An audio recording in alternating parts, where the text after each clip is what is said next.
The story begins by the lake, as our hero finds the surroundings unfamiliar. He suddenly remembers he was driving along on his scooter when a vending machine ahead of him got loose, and it ends up smashing into him. He's surprised he's still alive, but he soon finds that he's unable to move. He suddenly hears his voice, welcoming customers to use him, and he realizes he was reincarnated as a vending machine. We learn he was actually a vending machine fanatic, so he is surprisingly happy about his new form. He admires his affordable products and sleek design, but he soon realizes his new form might be a problem. He wonders if it was thanks to God that he was turned into the thing he loved, and he decides to just accept it. He is able to say the standard things for a vending machine, such as insert a coin, and thanks for buying. He thinks about what else he can do, trying to understand his new body. He sees some writing, and he realizes it's the items he is selling. There are currently only 2 items, mineral water and corn soup. He hears a voice telling him that he can change the items by spending points, and he sees he has 1,000 points. He learns that points are converted for money, which are then used to replenish or change the goods sold, or even gain additional functions. After further investigation, he learns that the points allow him to keep different items at different temperatures, and he is also able to warm up frozen food. He checks out what other items he has, and he finds he has a range of items that he would buy from vending machines when he was alive. He decides to try changing his item to milk tea, so he spends 10 points, and the milk teas appear inside him. It seems he can gain 1 point per 100 yen, and as he learns more about himself, he finds he doesn't require electricity for power, but he consumes his points for power instead. He uses 1 point per hour, which means he uses 24 points per day. Since he still has 990 points, he can operate for about a month, but he thinks he shouldn't waste his points until he can get a more steady income. But he realizes he is in the middle of nowhere, and after a day, he starts to panic, thinking he is doomed because no one will ever use him. But at that moment, a giant frog appears. It approaches him, but it gets startled by his voice welcoming it. The frog starts attacking him with its club, and his durability gets lowered. He learns that if his durability reaches 0, he will break and become unusable. The frog keeps on attacking him, and he sees his durability rapidly decreasing. He notices there's a magic stat, so he's surprised there is magic in this world. He is able to repair his durability with his points, so he thinks he can just wait for the frog to get bored. But the frog suddenly calls its friends. Seeing the frog's axe, he starts to panic, and he tries to find a function that will save him, but there is nothing useful. The frogs keep beating him up, but he suddenly notices he can gain a blessing from God. He is able to choose from a number of different abilities, so he gains the barrier ability, and he's able to push the frogs away. He thinks he is invincible, but his points start decreasing rapidly as the frogs keep on attacking him. The frogs eventually get bored, and he manages to survive. He uses his points to repair his durability, and we see he is down to 311 points. A few days later, he still hasn't been able to sell anything, but a girl suddenly appears. She is on alert at first, but she notes how she is starving, saying she isn't cut out to be a hunter. It seems she was hunting the frogs, but she hasn't had any luck. She notices the vending machine, but she is unfamiliar with what it can do. She is startled when she hears his voice, welcoming her and telling her to insert a coin. The girl wonders what kind of coins it takes. She tries a copper coin, but it's not accepted, and he learns he needs to acquire the coin conversion function to accept it. He quickly learns the skill for 100 points, and his prices change, allowing the girl to realize it will cost her 1 silver coin. She thinks it's expensive, but she decides to try it anyway since she's starving. He becomes excited to finally have his first sale, and the girl chooses his soup item. She takes it out from him, and she is surprised it is still hot. She tastes the soup, and she finds it delicious, saying it's better than anything else that's around. He is overwhelmed with pleasure to bring her such joy, and the girl wonders what other items he has. She enjoys his milk tea as well, and she ends up buying a few more corn soups, so he ended up making about 6 silver coins, which converts to 60 points.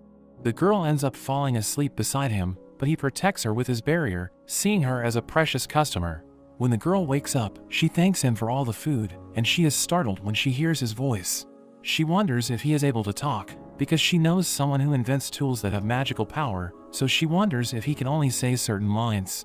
She notices he can understand her, and they come up with a way to talk, where he will say hello to answer yes, and thank you to answer no. She introduces herself as Lammis, and she starts trying to learn more about him. He can't tell her his name, so she decides to call him Boxxo. She wonders if he is lonely, and she suggests moving him. He agrees to this, and the girl suddenly picks him up. He can't believe she is so strong, but he is glad to finally move.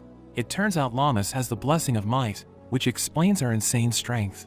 She takes a break after a while, wanting to have some more corn soup, but he thinks the soup isn't very filling, so he decides to find her something else. Lammis is surprised seeing he can change his items, and she decides to try it out. It's a can of potato chips, and she finds it absolutely delicious, eating multiple cans, and he manages to recover back up to 320 points. They make it back to the village, and the guards wonder what she has brought back. She explains it as a magical tool that can grant items in exchange for money, saying she found it by the lake. She wonders if it's okay to keep, and the guards mention it's normal for whoever finds something in a dungeon to become its rightful owner, and Boxxo wonders if they are in a dungeon, but thinks it's not possible because he is able to see the sky. The guards are surprised he can talk, so they think he could be sold for a high price, but Lammis says she is taking him to meet her friend. The guards try buying from him, and they are instantly impressed, going on to try all of his items. They tell Lammis to bring him around once in a while, and Boxxo thinks business is looking up. They get inside the village, and Lammis notices a girl being bullied. She beats up one of the thugs, but we see that despite her strength, she struggles to land a hit on the men. The men decide to run away, and Lammis checks up on the girl. Lammis goes to the inn, and her friend Monami rushes to her, glad that she returned unharmed. It seems Lammis was left behind by some other hunters, but Monami tells her she has helped her spread bad rumors about them. She turns her attention to Boxxo, and she thinks Lammis has brought back more junk, but Lammis claims he is super useful. As Lammis sets him up outside, Monami knows she wants to go to the surface to show Boxxo off to her friend, but Monami wonders how she will pay for the transfer circle. Despite being able to see the sky, they are apparently in a dungeon called the Clearflow Lake. It seems a transfer circle is required to leave, but it seems Lammis has spent all her money on his items. Monami tells Lammis to make some money working at her inn, and she hopes Boxxo will also help to attract customers. The people are soon attracted by how good his items are, and he is able to sell quite a lot. At night, Lammis takes him over to the guards at the gate, but they eventually get bored of his items, so he thinks it's time he added some new items. It seems he has been able to sell over 400 items, and he now has over 3,000 points. He suddenly glows, and the guard is surprised to see there is a new item. It costs 3 silver coins, but the guard is excited to try something new. They wonder how to eat it, but there are luckily instructions on the can. It turns out to be stew, and the guards are impressed by the delicious flavors, wanting to buy even more. After a few days, word about his new item spreads around the village, and it seems to be a big hit. But during the day he makes it unavailable, so he doesn't compete with the inn's restaurant business. The girl that Lammis saved approaches him, but she gets startled by his voice, so she throws a rock at him and runs away. Their days continue, as Lammis takes him over to the guards at night. She talks to him as they walk, and she hopes they can talk for real one day, which is why they need to get to her friend on the surface. Lammis is glad to have found him, and he thinks that being reincarnated as a vending machine isn't so bad. The next day, Boxxo is terrified when he finds himself confronted by a bear, but the bear actually turns out to be the director of the Hunters Association. He is impressed seeing Boxxo, and he is there to ask for their help. He mentions that they are planning to attack the base of the frog monsters, and he wants them to come along. Lammis wonders why he wants to bring Boxxo since he can't fight, but the director says his ability to provide warm and ready-to-eat food on the go would be invaluable for the hunters, and he promises to keep them safe. Lammis isn't too sure, but Boxxo thinks if they ignore the frog monsters, it might end up being dangerous for the village, so he agrees to go.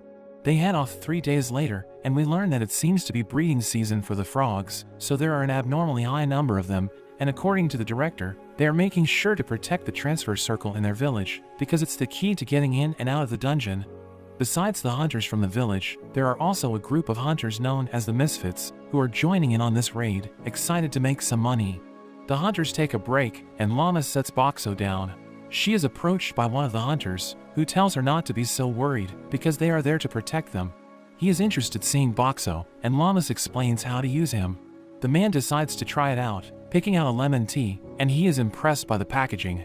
The man tries the drink, and he finds it delicious. He wonders where it all comes from, but Lammis mentions Boxxo seems to just refill himself. The man becomes even more interested, so he calls over his vice captain Filmina. She addresses him as Captain Kelroy, and Boxxo is surprised to learn that he was the boss. Kelroy calls Filmina an expert about magic tools, so he asks her if she knows anything more about Boxxo. She takes a look at him, but she ends up sensing no magic power from him, saying he just seems like a block of iron. Kelroy mentions how he magically seems to refill himself, thinking the items could be coming from another dimension, and Filomena suggests it could be the power of a blessing, but she finds it unlikely. Kelroy thinks it's a mystery, but decides to just be thankful to have him there. The director tells them they are camping for the night, and Boxxo thinks it's his time to shine. Everyone lines up to buy from him, and we see he has added cup noodles for this expedition. Everyone finds it delicious, and Boxxo takes note of a girl that seems to have a big appetite. Lammis gets to know her, and she introduces herself as Sui. Later at night, the director joins them, and he tells Lammis the frog den is about 3 hours away. He gives her the choice to either stay at the camp, or join the hunters on the battlefield. Lammis is okay with going since she is a hunter herself, but she worries about Boxxo. However, Boxxo says he doesn't mind, so they agree to join the battle as well. The next day, they reach the frog base, but there is a thick mist, and they are walking through mud. The director tells them to attack, and we see the hunters taking out the frogs. Lammis wants to do her best, but Boxxo worries for her, because she has trouble landing her hits. A frog suddenly jumps at her, but she easily blows it away. She is surprised she landed a hit, and it seems having Boxxo on her back is giving her better balance. We see the Misfits team taking out the frogs, and Filomena uses water magic to take out 3 at once. But even more frogs appear, and Kelroy finds it strange that there are so many. We see they are surrounded, and Boxxo starts to get worried. The frogs charge at them, and Sui protects Lammis, but there is suddenly a frog that lunges for Sui. Lammis prepares to protect her, but Boxxo's barrier blows the frog away. The girls are confused seeing the barrier, wondering what's going on, but Boxxo is glad he protected them. He buys a new ability for 1,000 points to help expand his field of view. Lammis tells him to watch her back, and Kelroy compliments her on her strength. Lammis blushes hearing this, and Boxxo warns her they are being attacked, but she is too distracted to hear him, so he ends up using his barrier again to blow them away. Kelroy is surprised seeing the barrier, and Lammis claims it must be Boxxo's power, which makes Kelroy even more interested in him, but Boxxo feels he might be dangerous. They end up beating all the frogs, and Kelroy tells his team to cut their tongues so they can get paid by the association. Filomena tells him to help, saying it's gross, but Kelroy claims he became the captain so he wouldn't need to deal with that, causing his team to call him a tyrant. They wonder what they should do next, and Kelroy suggests they could help out on the front lines. Filomena reminds him their job is to protect Lammis and Boxxo. Kelroy wants to make more money, saying he can give them all a bonus, and Filomena suggests it's up to Lammis. Kelroy begs Lammis to go, and Lammis is happy to help the hunters on the front lines. They take out some more frogs, and there are a bunch of hunters that are injured. Lammis carries them to the wagon, and Boxxo thinks about how he can help. He comes up with an idea, and he decides to give them some drinks for free. The hunters are glad to have him, and the director thanks Kelroy for coming to their rescue. The director notes that there were twice as many frogs as expected, and Lammis wonders how it's possible.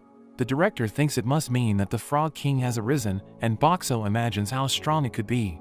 The director asks for Kelroy's help to defeat it, and he tells Lammis to stay behind to help treat and feed the wounded hunters. Later that night, Lammis gets called away to help some of the other hunters, but there is a shady man that approaches Boxxo. Boxxo realizes he is after his money, so he gives him a free drink. But as the man tries to grab it, he burns the man's hand with a hot soup. Boxxo laughs at him, but the man prepares to bust him open. However, Lammis returns just in time, and she ends up knocking him out, and the man is restrained. There is a disturbance in the distance, and the Frog King suddenly appears. The hunters wonder why it's there, and they all start to panic. Lammis loads Boxxo on the wagon, but the pigs are too scared to move. Lammis ends up letting them go, and the hunters wonder what she is doing, but she ends up trying to pull the wagon with her strength. Boxxo wonders what he should do, thinking his barrier isn't enough to save everyone. He tries to think of a way to slow down the monster, looking through his item list for ideas. He ends up buying Coke, and Lammis thinks he has a plan. They grab the Coke, and he buys the form change function, turning himself into a candy machine. He is filled with Mentos, and Lammis wonders what she needs to do. He struggles to explain his plan since he can't talk properly, so he just keeps telling her to insert coin. She doesn't understand what he is trying to tell her, and the Frog King approaches. The hunter thinks he must be broken, but Lammis can tell Boxxo is trying his best. There's nothing Boxxo can do, but the thief suddenly wakes up, seeing the Frog King, and he demands to be freed, not wanting to die. But a hunter stuffs his mouth to shut him up, but he starts to choke, so they give him some of the Coke, causing him to explode. This gives Lammis an idea, and she figures out Boxxo's plan. She explains it to the other hunters, and they end up using the Coke to blast the frog in its eyes. Kelroy and the director make it back in time, and they manage to take out the Frog King. They all celebrate, and the director apologizes to Lammis for putting her in danger, and he thanks Boxxo for saving them all, telling them their mission is complete. As they head back, they suddenly notice that the village was attacked. Lammis rushes back to the inn, but it's been completely destroyed, and she worries about Minami. However, Boxxo manages to calm her down, and Lammis thinks Minami could have evacuated to the Hunters Association. We see a giant double-headed snake, which was responsible for all the damage, and Lammis finds the two guards. She asks about Minami and her mother, and the guards tell her they are safe inside. We see that the building is well guarded, because it's where the transfer circle is located. Minami welcomes Lammis back, and they are happy everyone is safe. Boxxo thinks about helping the people, and he decides to give them all free items for the day. At night, we learn that the snake is normally the natural enemy of the frog monsters, and Boxxo is surprised to see the villagers cooking it up for food. There's a huge line since he's giving away free items, and it even helps attract some new faces. He thinks it will make him even more money in the long run, and we see he has even started selling alcohol. Lammis gets a bit drunk, happy that everything turned out well. She is also happy seeing everyone gathered around him, and she thinks he has become an integral part of their lives. The next day, the people start the repairs, and Boxxo is set up at the association, where there are plenty of people around. Lammis visits him, mentioning that the director gave her a personal request, and it's to help with removing the rubble.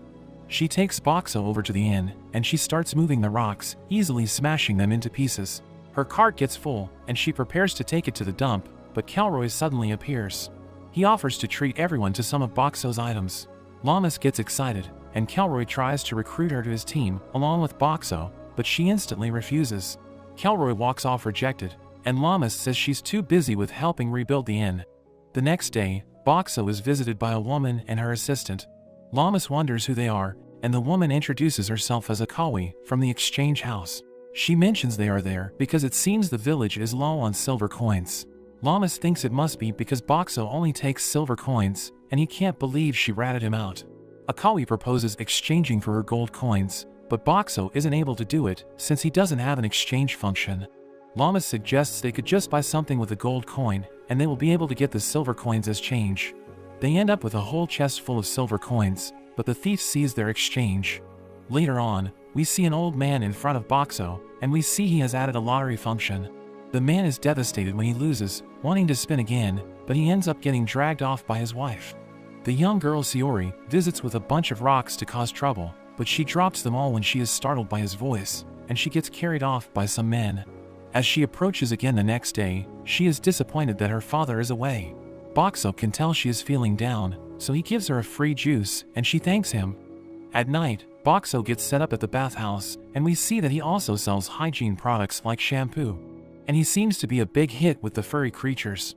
The next day, the old man is back, and this time with his granddaughter. He teaches her about the lottery function, and the girl is excited to try. She actually ends up winning, and her grandfather can't believe it. She gets an item for free, but she ends up just giving it to her grandfather to make him happy, saying she had a great time with him, and it seems Boxxo rigged it for her.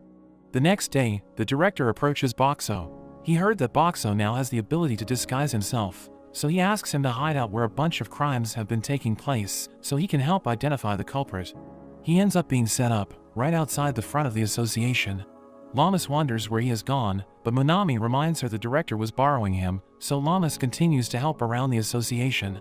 Boxxo has a quiet day, but we see Sayori looking around for him.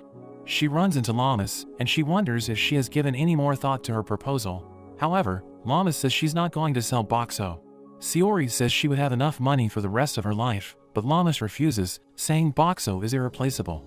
Sayori wonders what Boxxo truly is, but even Lammis isn't sure. She thinks that since he can understand and respond to everything, she sees him the same as another person, and Boxxo is happy to hear she feels this way. Sayori declares she will get Boxxo one way or another, but she leaves for the day, telling Lammis to take care of him until that day comes. Boxxo reappears, and Lammis is shocked to see him, but she tells him she missed him, and she is excited to tell him about her day. The next day, we see Boxxo as he gets wheeled around on a cart, but it turns out he has actually been kidnapped, and he wonders where he's being taken. A few hours earlier, we see Boxxo getting approached by a group of men. They tell him they were hired by the director to help reinforce the walls, so they tell him the director wants him to go with them so he can help feed the workers. Boxxo notices the shady guy that tried to steal from him, but he thinks he must be reformed since he's working for the director. He agrees to go with them, so the men load him onto their cart, but after 8 hours, he comes to the realization of what's really going on. He wonders how far they are going, and they eventually stop to have a break. While they are stopped, Boxxo takes the chance to use his security camera to take photos of all of their faces. He's approached by the thief, and the man threatens him to give them food. Boxxo refuses, so the man stabs him, causing him to take some damage. But the boss reprimands the thief, telling him not to damage the merchandise. The boss tells Boxxo to hand over all his money, but Boxxo refuses.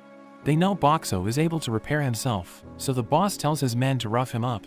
The men start bashing into him, and although the damage isn't a lot, he wonders if there's anything he can do about it. He gets a notification that he can enhance his toughness by spending 1,000 points, and it instantly makes him tougher, reducing the damage from the attacks to 0. The boss notices that Boxxo doesn't seem to be repairing, getting worried they may have broken him, but the thief assures him it's fine. Boxxo gives them some drinks, and the man is relieved he is still working. They all try out the drink, but it turns out to be disgusting, because it was Boxxo's lowest rated drink. They reach their base at night, and Boxxo gets taken inside. They tell a woman to take a look at him, but they get scared as she approaches, so they just throw her the instructions and quickly run away. The woman starts talking to Boxxo, and he wonders if he should answer honestly. The woman introduces herself as Lammis, and Boxxo recognizes her as Lammis' friend. She's actually a magic item engineer, and it turns out she was also kidnapped. Boxxo starts talking to her, and she is instantly impressed to see a magic item that can understand and speak with people. She reads the instructions, and she soon figures out how he can communicate. Lammis reveals she has experimented with trying to give magic items human intelligence, but concluded it's not possible with their technology, so she started thinking about putting a human soul into an item instead. Boxxo is amazed she figured it out, and Lammis says she needs a drink from all her excitement. Boxxo gives her one of his milk teas, and she finds it delicious. They keep on talking, and Boxxo confirms he actually has a human soul and has memories of his past. Lammis wonders why he requires money, because normal magic items don't require any. Boxxo decides to show her, transforming into his other form, and Lammis realizes he must use the money to gain additional functions. She wonders what else he can do, so he shows her his barrier skill. She thinks it's some kind of wall, but Boxxo lets her pass through, and Lammis is amazed he can even use a blessing, but Boxxo is impressed she is working everything out so quickly. Lammis goes to sleep, and Boxxo wonders if the people in the village have noticed that he's missing. At that moment, the bandits return, wanting to get payback on Lammis for scaring them, but Boxxo suddenly transforms, turning into a magazine dispenser, and he instantly attracts the men. The men become too distracted, and they all decide to head back to their rooms, saying they have business to take care of. The next day, a man comes in to give Lammis her food.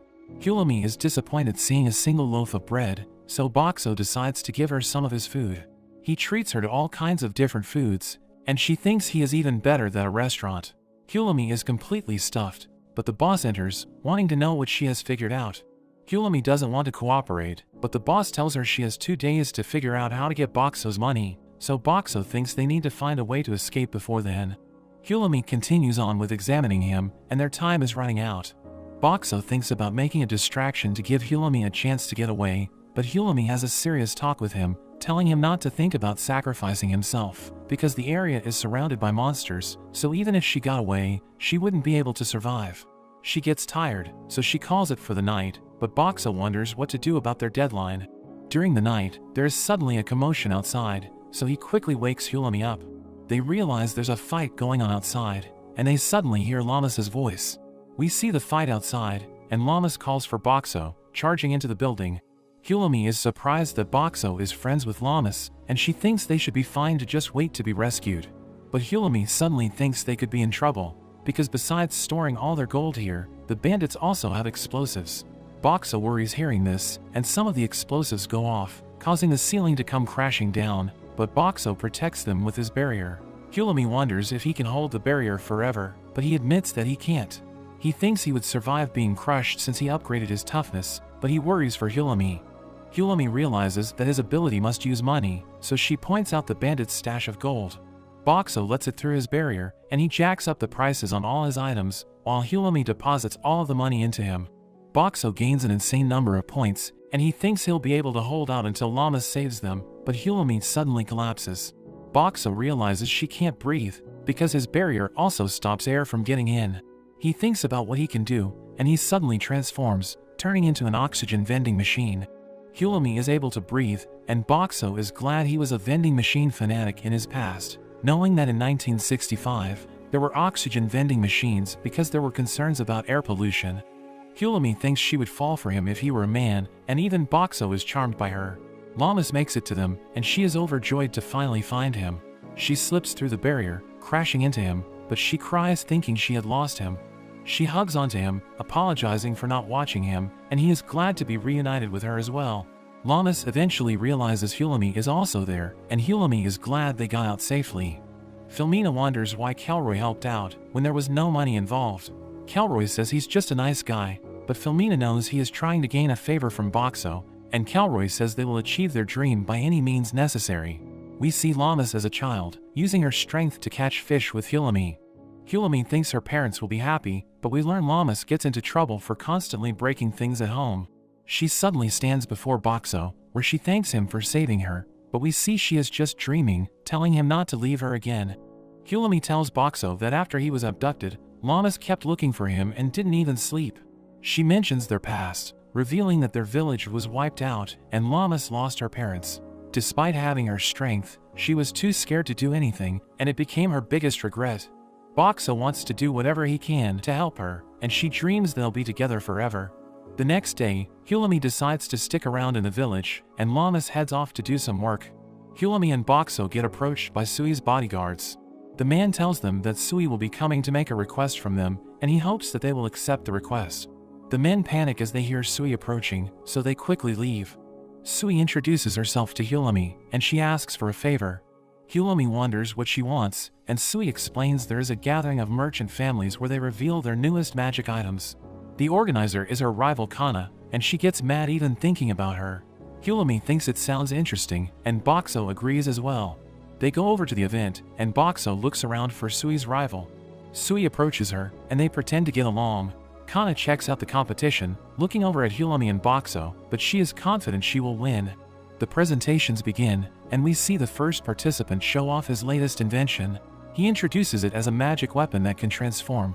Hulami thinks it's a good idea, but it turns out he is just putting different attachments onto a stick, and everyone is disappointed. After a number of other lackluster presentations, Hulami starts to get bored, but it comes to Kana's turn. Her engineer reveals a robot, claiming he has succeeded in the dream of giving intelligence to a magic item. Hulami is shocked, thinking he must have put someone's soul inside the robot, and she notes that it's banned by the Magic Engineer Association because it's too dangerous, mentioning that a whole town was destroyed in the past because of it. The robot impresses everyone as it can follow commands, but it suddenly starts to go wild, wanting to kill everyone. The man tries to turn it off, but he gets thrown away, as the robot blames him for awakening it. Hulami orders Sui's men to help out, but they all get thrown away. Hulami jumps onto it, targeting its magic seal, and she manages to turn it off, apologizing to the soul that was used. The crowd suddenly realizes who Hulami is, and we learn she has quite the reputation for being a troublemaker. Hulami claims all her incidents were from her youth, and Sui declares her victory over Kana. After some time, winter arrives and we see all the town's restaurant owners in a meeting led by Monami. They discuss the arrival of a popular chain restaurant, and they worry about going out of business. Monami reveals Boxxo as their secret weapon, and she bribes him by giving Lammis a discount at the inn. We see the restaurant has opened up, and they have a huge line of people wanting to get in. Lammis and Hulami go and try out the food, but they find it's pretty average, thinking it doesn't even compare to Boxxo's food. Lammis thinks the food is bland, and Boxxo thinks that it's because seasoning isn't cheap in this world, but this gives him an idea. In Monami's next meeting, she thinks that they need to come up with a new menu to save their customers. They all bring out their latest creations, and Lammis and Hulami test the food. They give suggestions on how to make it better, while Boxxo transforms, giving them a sample of what it should taste like. All the owners rush to get advice, and they become inspired by Boxxo's samples. We see that at the chain restaurant, all the owners have set up food stalls outside, offering their new dishes, and they start to attract the people waiting in line. The people are amazed by all the new foods, turning out to be a huge success, and the restaurant ends up going out of business and closing down. As all the owners celebrate, Kelroy approaches Boxxo. He tries to invite Boxxo on a campaign, but Boxxo instantly declines. Kelroy reminds him how he helped out when he got abducted, and Boxxo considers changing his mind, but Kelroy tells him to talk it over with Lammis. Hulami thinks that most people would want the opportunity to join Kelroy's group, and she wonders what Lammis wants. Lammis says she wants to fight so she can get stronger, but Hulami wonders if she is after revenge, and Boxxo wants to help her in any way he can, turning into a flower machine, and he cheers Lammis up. Boxxo thinks about what Hulami told him about Lammis's past, and as spring approaches, when the hunters will become active again, he wants to be able to protect her. He is suddenly approached by a girl, but she quickly hides behind him as the guards approach. The guard gets some stew, and his friend wonders why he keeps eating the same thing, but the guard insists it's his favorite. We learn that the girl is into him, but she's just too shy to make a move. Boxxo decides to help her out, transforming into a new form and giving her some vegetables. He gives her a bunch of other ingredients as well, and she realizes he is telling her to cook the man's favorite stew. The girl thanks him, and we learn they ended up getting together. Spring arrives, and it seems Lammis and Boxxo have agreed to go on Kelroy's expedition. We learn they are going to check up on the crocodile monsters, since they are one of the 3 main monster factions in their area, and after dealing with the frog boss and the twin-head snake, they are going to check to see if the crocodile monsters have over-multiplied as well. The group prepares to leave, and Hulami reveals she is also going, saying that the director hired her to perform an ecology survey. They head off, and Kelroy is glad to finally get out of the town. They are suddenly attacked by some frog monsters, but the group easily fights them off. Lammis wants to get involved, and she thinks about throwing rocks. Boxxo thinks throwing would be a good use of her strength, so he gives her a reinforced bottle to throw. She gives it her best, but she ends up completely missing. The group stops for a break, and they enjoy all of Boxxo's food. They are glad they don't need to hunt for their food. Boxxo shows off his new function, adding on an emergency box, and it turns out to contain the parts of a portable toilet. The group thinks it's amazing, and Kelroy tries to take credit for it since he convinced Boxxo to join, but the group doesn't buy it. They continue on, and Kelroy mentions they are entering the crocodile's territory. He decides to send Akka and Shiro to scout, so they head off while the rest of the group waits. When they return, they report that they found a group of around 30 crocodiles. Hulami mentions that a normal group is between 10 to 50, and Kelroy thinks that since there aren't an abnormally large amount of them, they can just leave them alone. But Filmina mentions that the crocodiles go for a high price, so she wants to take them out. Kelroy ends up agreeing, and they decide to rest up for the night. As they sleep, we see Hulami telling Lammis to be careful. She wishes there was something she could do for the fight, mentioning the crocodiles are weak to the cold, and Boxxo suddenly turns into an ice machine. Hulami gets an idea, wondering how much ice he can make, and we see Boxxo dumping ice into the river the next day. The crocodiles end up all getting out from the cold, and Kelroy thinks this is their chance. He asks Filmina to create a fog, but she says she can't cover such a large area. They wonder what they should do, and Boxxo turns into another machine. He starts dumping dry ice into the river, and it creates fog over the whole area. Kelroy tries to take credit once again, but Filmina says Boxxo is more useful than him. Kelroy gets depressed thinking he is useless, but they end up heading off to hunt the crocodiles. Hulami is left with Boxxo, and she explains her real mission from the director is to investigate the appearances of the boss monsters. They are meant to be quite rare, but after 2 of them have appeared, she wonders if something is going on. There is suddenly a huge crash, and the group comes rushing back. We see Lammis unconscious, and they are being chased by the crocodile boss. Kelroy tells Hulami to jump on, but she doesn't want to leave Boxxo. However, he pushes her away with his barrier, and Kelroy grabs onto her. Boxxo transforms and starts making noise to grab the boss's attention. He upgrades his durability and his toughness, but he still gets blown away by the boss, and he loses 1,000 points from the hit. Boxxo thinks his barrier won't be enough. He wants to protect the group, so he transforms once again, and he shoots some fried chicken lunches at the boss. The boss starts to eat it, so he spits out a whole mountain of them, but the boss ends up eating him in a single bite. Boxxo finds himself inside the boss's stomach, and he notices his points are rapidly decreasing. He transforms into a laundry dispenser, attacking with Tide Pods, and it starts to give the boss a stomachache. Boxxo knows it's not enough, so he turns into a gas machine, and he fills the boss's insides with gas. He then turns into his heating mode, and he summons a can into his microwave. Together with some paper, he heats it all up, and he manages to start a fire. He shoots it out of his barrier, causing an enormous explosion, and we see Boxxo is the only thing that remains. The boss drops a special coin, but as he takes it, the ground suddenly splits, and Boxxo falls through the ground. As he falls, he thinks about what he can do. He transforms into a balloon vending machine, and he starts inflating balloons, and he is able to fill his barrier full of balloons. However, it's not enough to slow him down, so he transforms into a cardboard vending machine and becomes much lighter. He finds there's a huge labyrinth beneath him, and he decides to use his camera to take some photos from above. He manages to land safely, and he notices the coin from the crocodile on the ground. He can't pick it up, so he thinks about unlocking some new functions. He is shocked to see he has over 1,000,000 points, and he realizes he must have got them from defeating the crocodile boss. He wonders what he can do with 1,000,000 points, and he sees he can level up his vending machine rank. He increases his rank to 2, boosting some of his stats and unlocking more options for his transformations. He transforms into a vacuum machine that you would see at a car wash, and he is able to suck up the boss's coin, but when he examines it, it doesn't seem to do anything at the moment.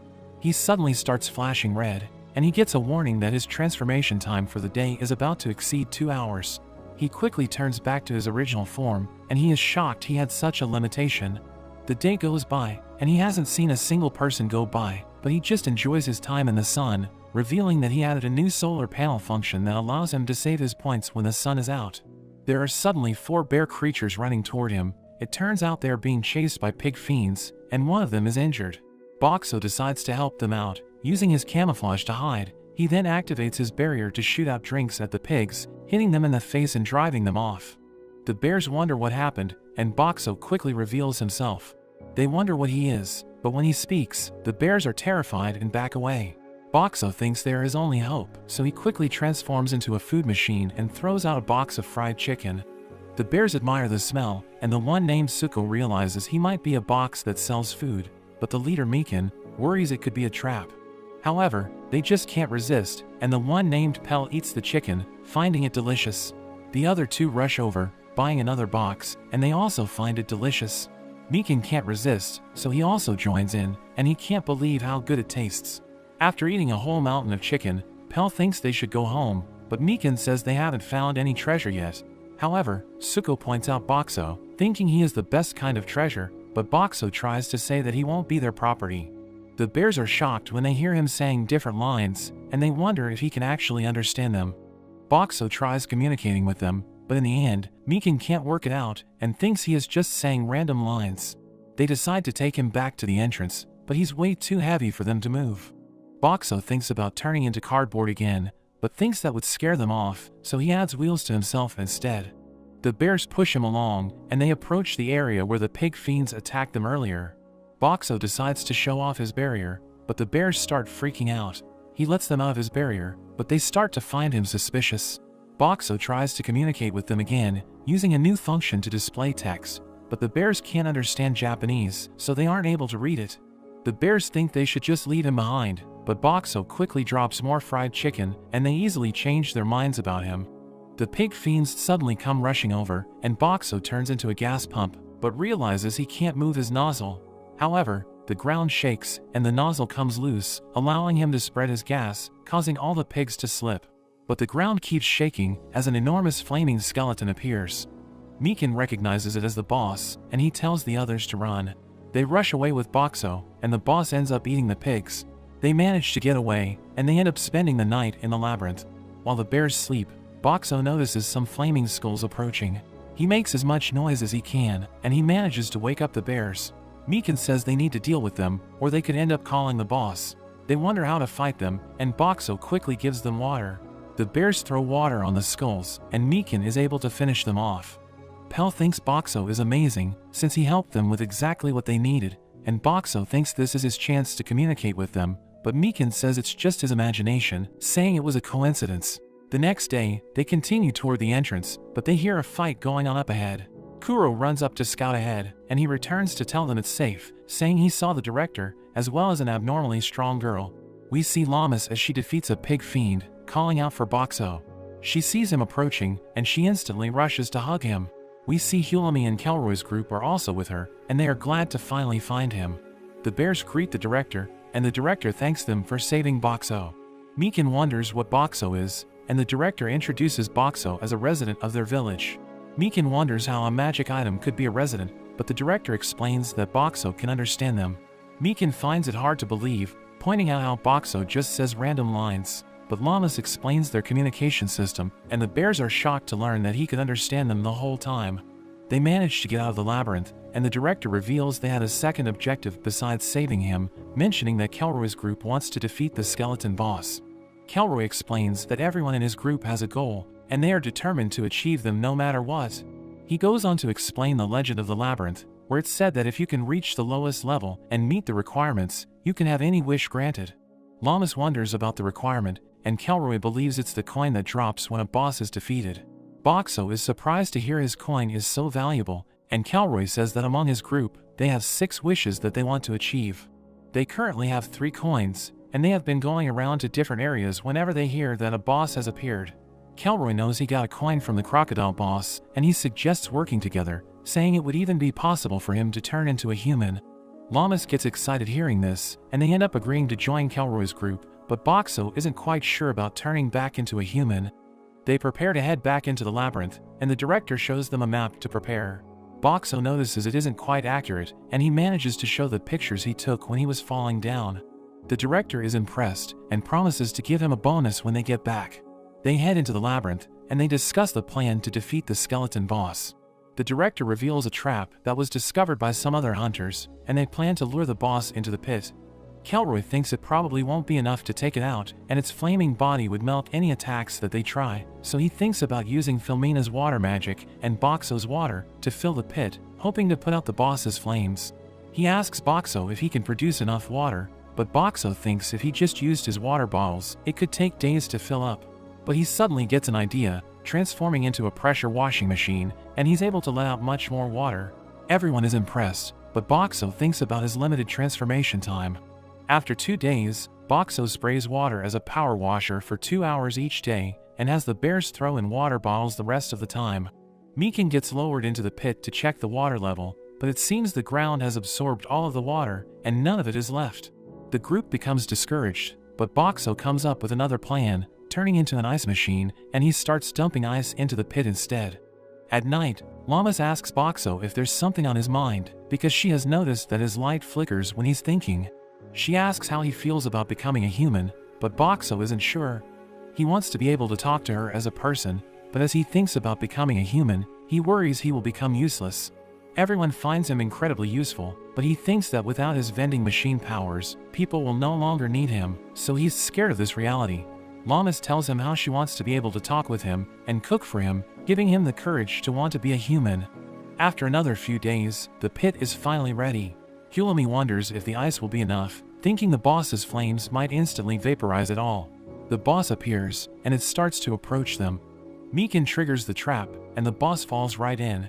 Hulami warns everyone to watch out for steam, but nothing comes out, and Mikan points out that the fire is out. Hulami wonders how it's possible, and it turns out Boxxo actually filled the pit with dry ice, which actually caused the pit to be filled with carbon dioxide, and since fire can't burn without oxygen, its fire was extinguished.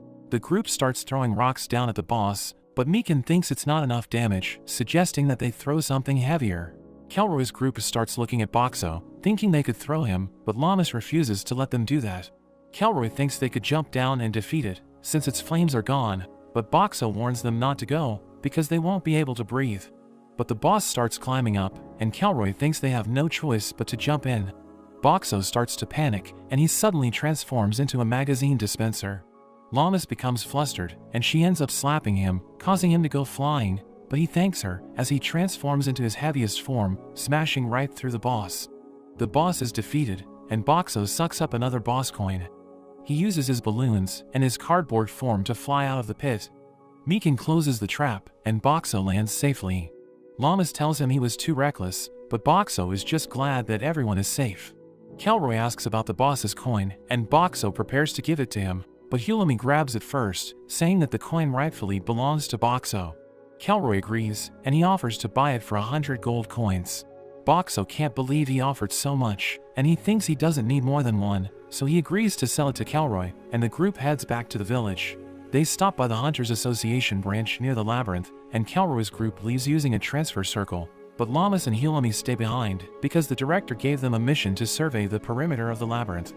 A hunter named Miguel enters, and all the girls are instantly charmed by him. Even Lammis thinks he must be some sort of hero, and Boxxo gets a bit jealous. He asks for a map of the labyrinth, and the girls tell him it will take a few days to give him an updated map, so he decides to come back another time.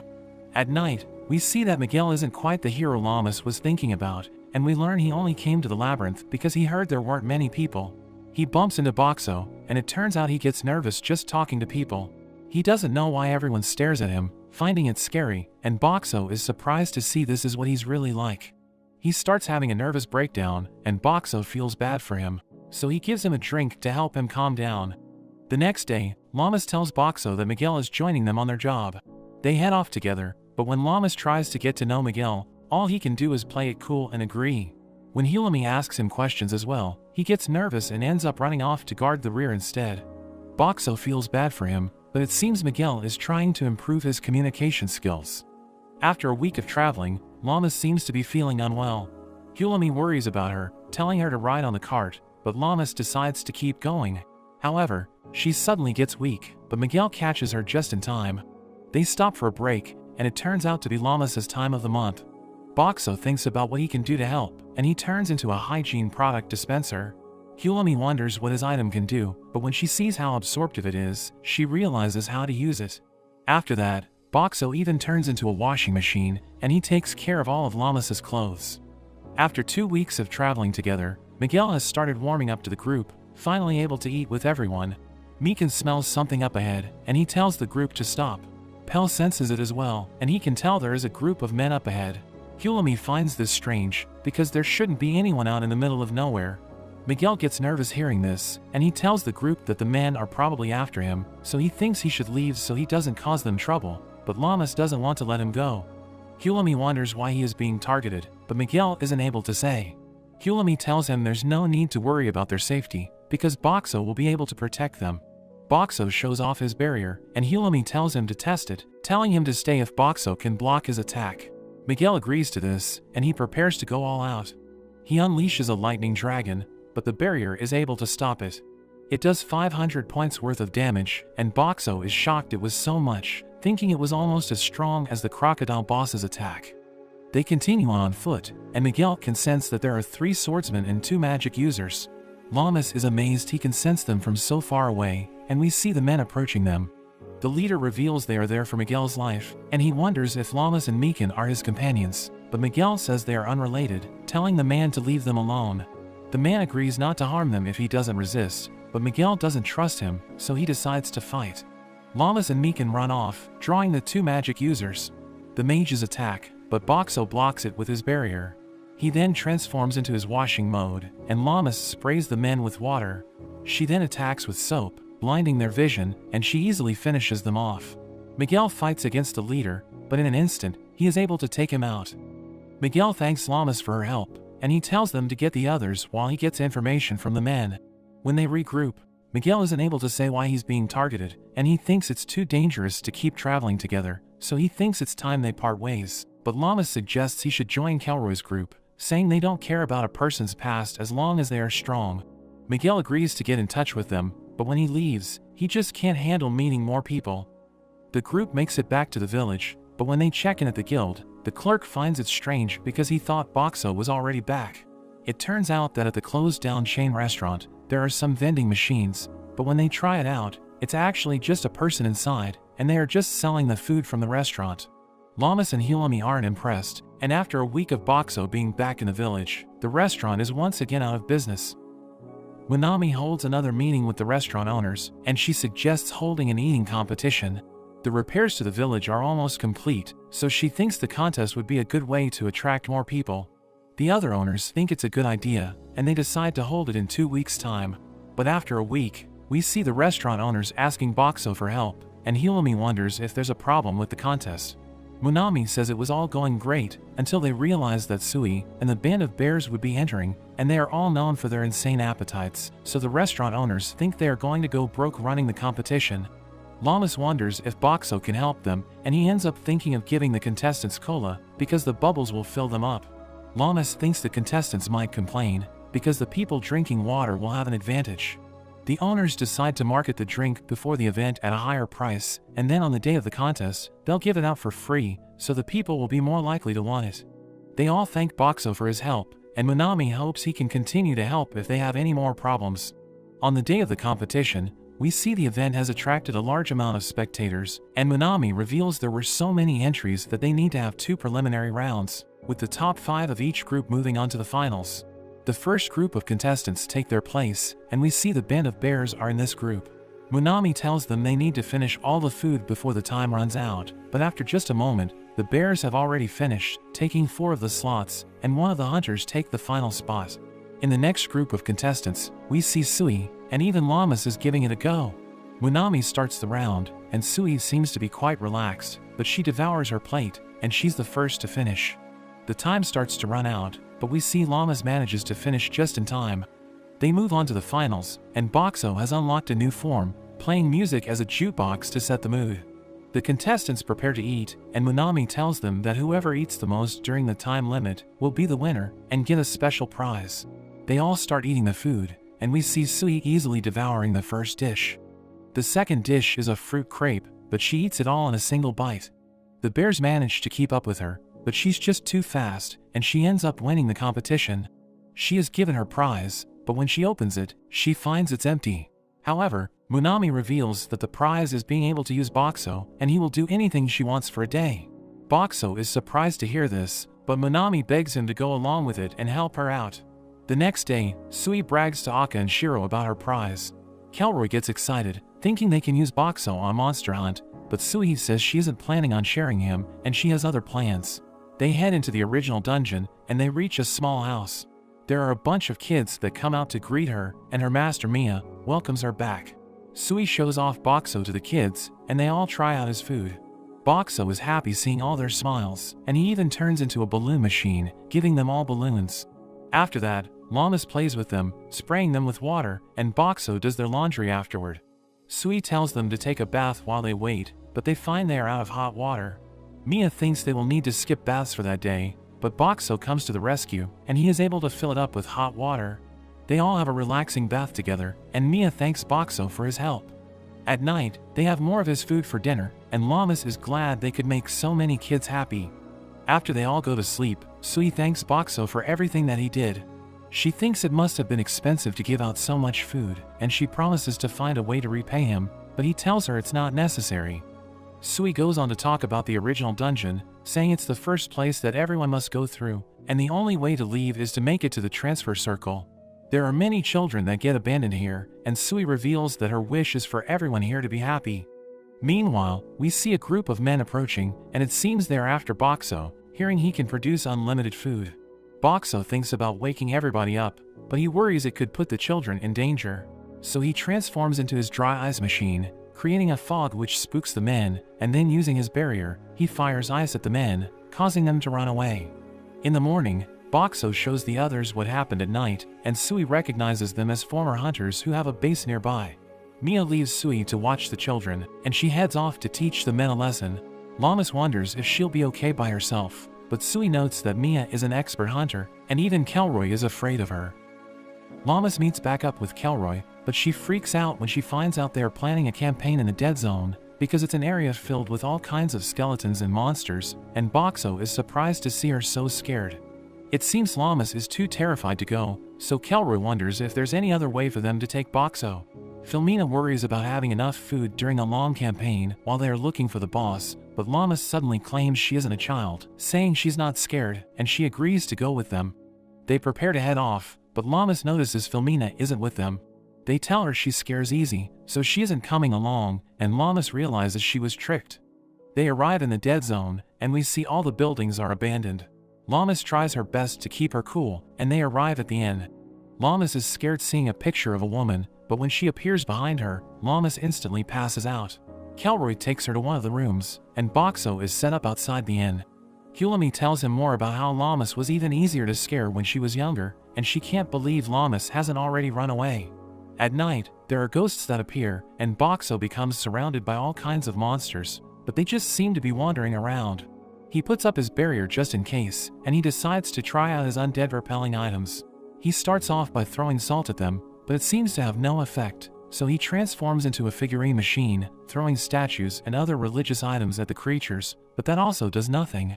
In the morning, Hulami checks on him, but is shocked when she sees all of his items on the floor, wondering what's going on. Sui and the others go out to explore, and Kelroy also leaves to find more reinforcements. Boxxo is approached by the innkeeper, and she wonders what he thinks about the monsters. She explains that they envy the living, which is why they didn't even bother attacking him, since he's just an object to them. Lammis is depressed, because she is still scared of the area, but Hulami tries to cheer her up, saying she will help her overcome her fears. Lammis gets excited by the idea, but when Hulami tells her to start by walking around the village, she's scared once again. Hulami tells her to buy some potions from the store, but when she goes to take Boxxo along, Hulami tells her she needs to go alone. Lammis agrees to prove herself, but when she hears a door opening, she dashes right back, hugging onto Boxxo.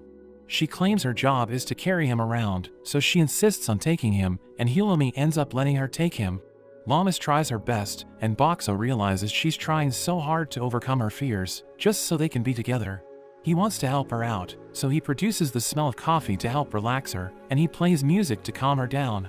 She shows off her newfound confidence to the others, and Hulami tells her she's ready for the next step, telling her to do it without Boxxo, but she instantly refuses. Kelroy returns, and we see he has brought back the band of bears, as well as Miguel. Boxxo wonders if he'll be able to communicate in such a big group, but it seems he has improved.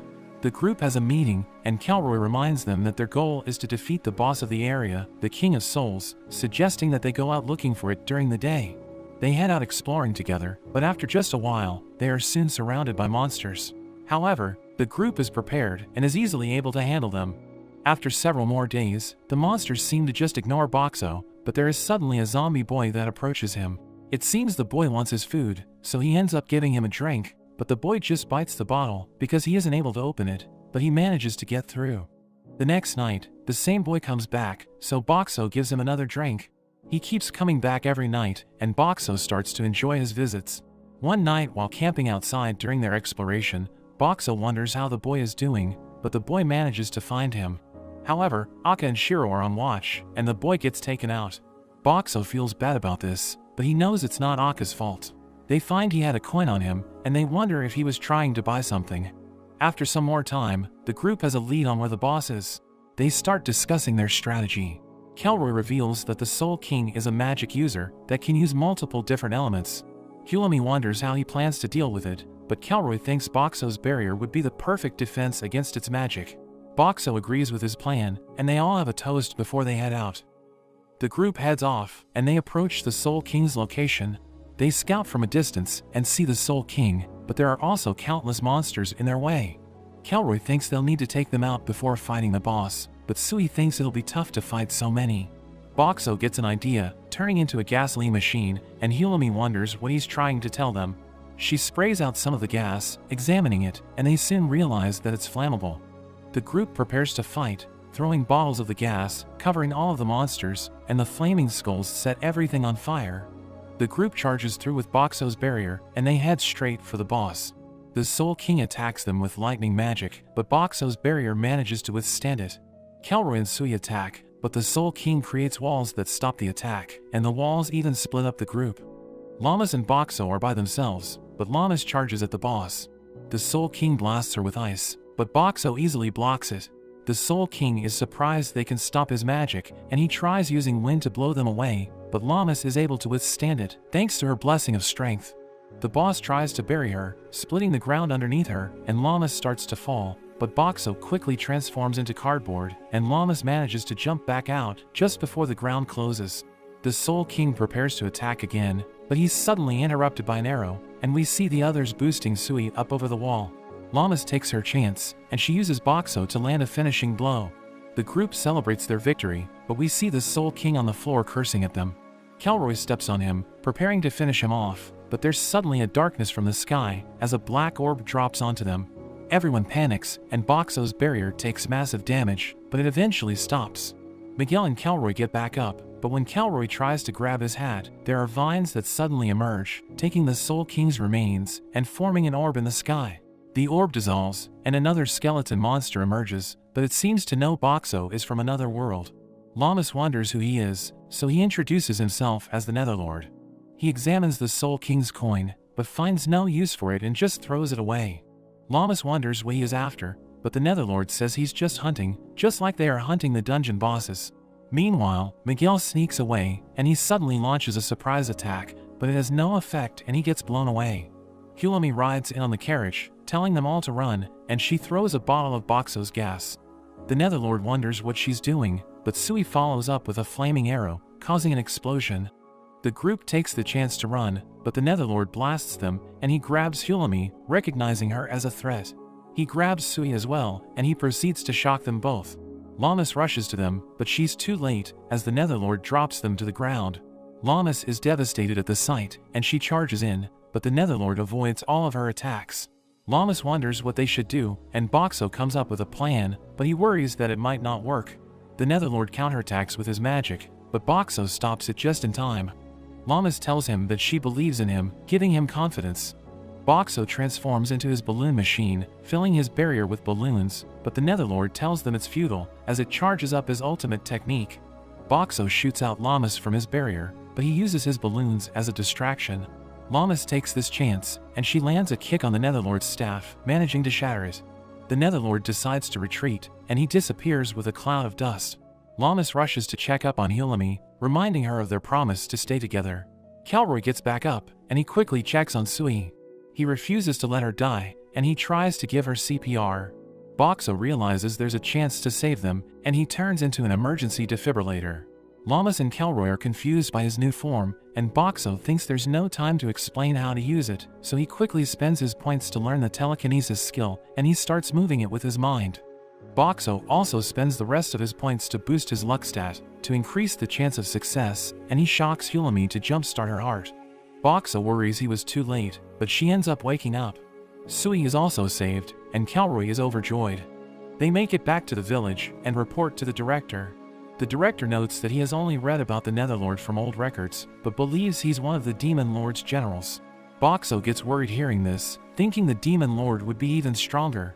Lammis returns to the inn, where Monami instantly rushes to her, wondering if she's okay, after fighting against a monster that was stronger than a dungeon boss. News of the encounter spreads throughout the village, and all the people praise Boxxo for saving Hulami and Sui. Meanwhile, we see Miguel as he is approached by the bears. They wonder what he plans to do next, and Miguel thinks about how he was defeated, but he swears to get even stronger so that he can protect his comrades. The bears are happy to hear this, and Mikan tells him that the director is even calling for backup, so there will be a ton of other hunters coming to help, but this only makes Miguel more nervous since he still has trouble talking to new people. We see Calroy reflecting upon the encounter. He notes that he was ready to give up his life for the sake of his wish, but after seeing Sui on the verge of death, he can't handle his friends dying, so he starts to reconsider his goal. But he's joined by the rest of his team, who say it was their own choice to follow him, so they tell him not to worry. The next day, we see Lammis walking with Boxxo, but Boxxo wonders where they are going. She ends up taking him back to the lake where they first met, and she reflects on everything they've been through together. She thanks him for always protecting her, but he thinks about how people were hurt in that last fight. However, Lammis tells him to focus on everything that he's done, and that it was all thanks to him that Sui and Hulami survived. Boxxo is touched by how much she cares about him, and Sui and Hulami suddenly appear. Lammis wonders what they are doing there, and the two suddenly kiss Boxxo to thank him. Lammis starts freaking out, but Hulami tells her she should also thank him, since he has helped her the most. Lammis approaches Boxxo, but she gets too embarrassed to do it. So Hulami and Sui push her in, and she has a moment with Boxxo. Lammis runs off, chasing after Hulami, and Boxxo is left thinking about how his life being reincarnated as a vending machine isn't so bad. We see Hulami and Lammis with Boxxo, who forgot that they're in a dungeon because he can see the seasons change when he looks at the sky. He thinks about selling ice cream when the weather is hot, but Miguel suddenly appears and asks Boxxo to become his master. Boxxo says hello there, so Miguel thinks he has been accepted as Boxxo's apprentice, and the girls start teasing him, but he thinks he has nothing to teach Miguel. He starts cleaning Boxxo, but Lammis mentions that she's in charge of cleaning him, so he apologizes for being intrusive. Director Bear joins them and invites them to attend an important meeting, which will be held in the Dead Zone. The dungeon's directors gather for the meeting, and Bear introduces Boxxo and his friends to everyone, revealing that they survived an encounter with the Netherlord, who is the Demon Lord's left-arm general.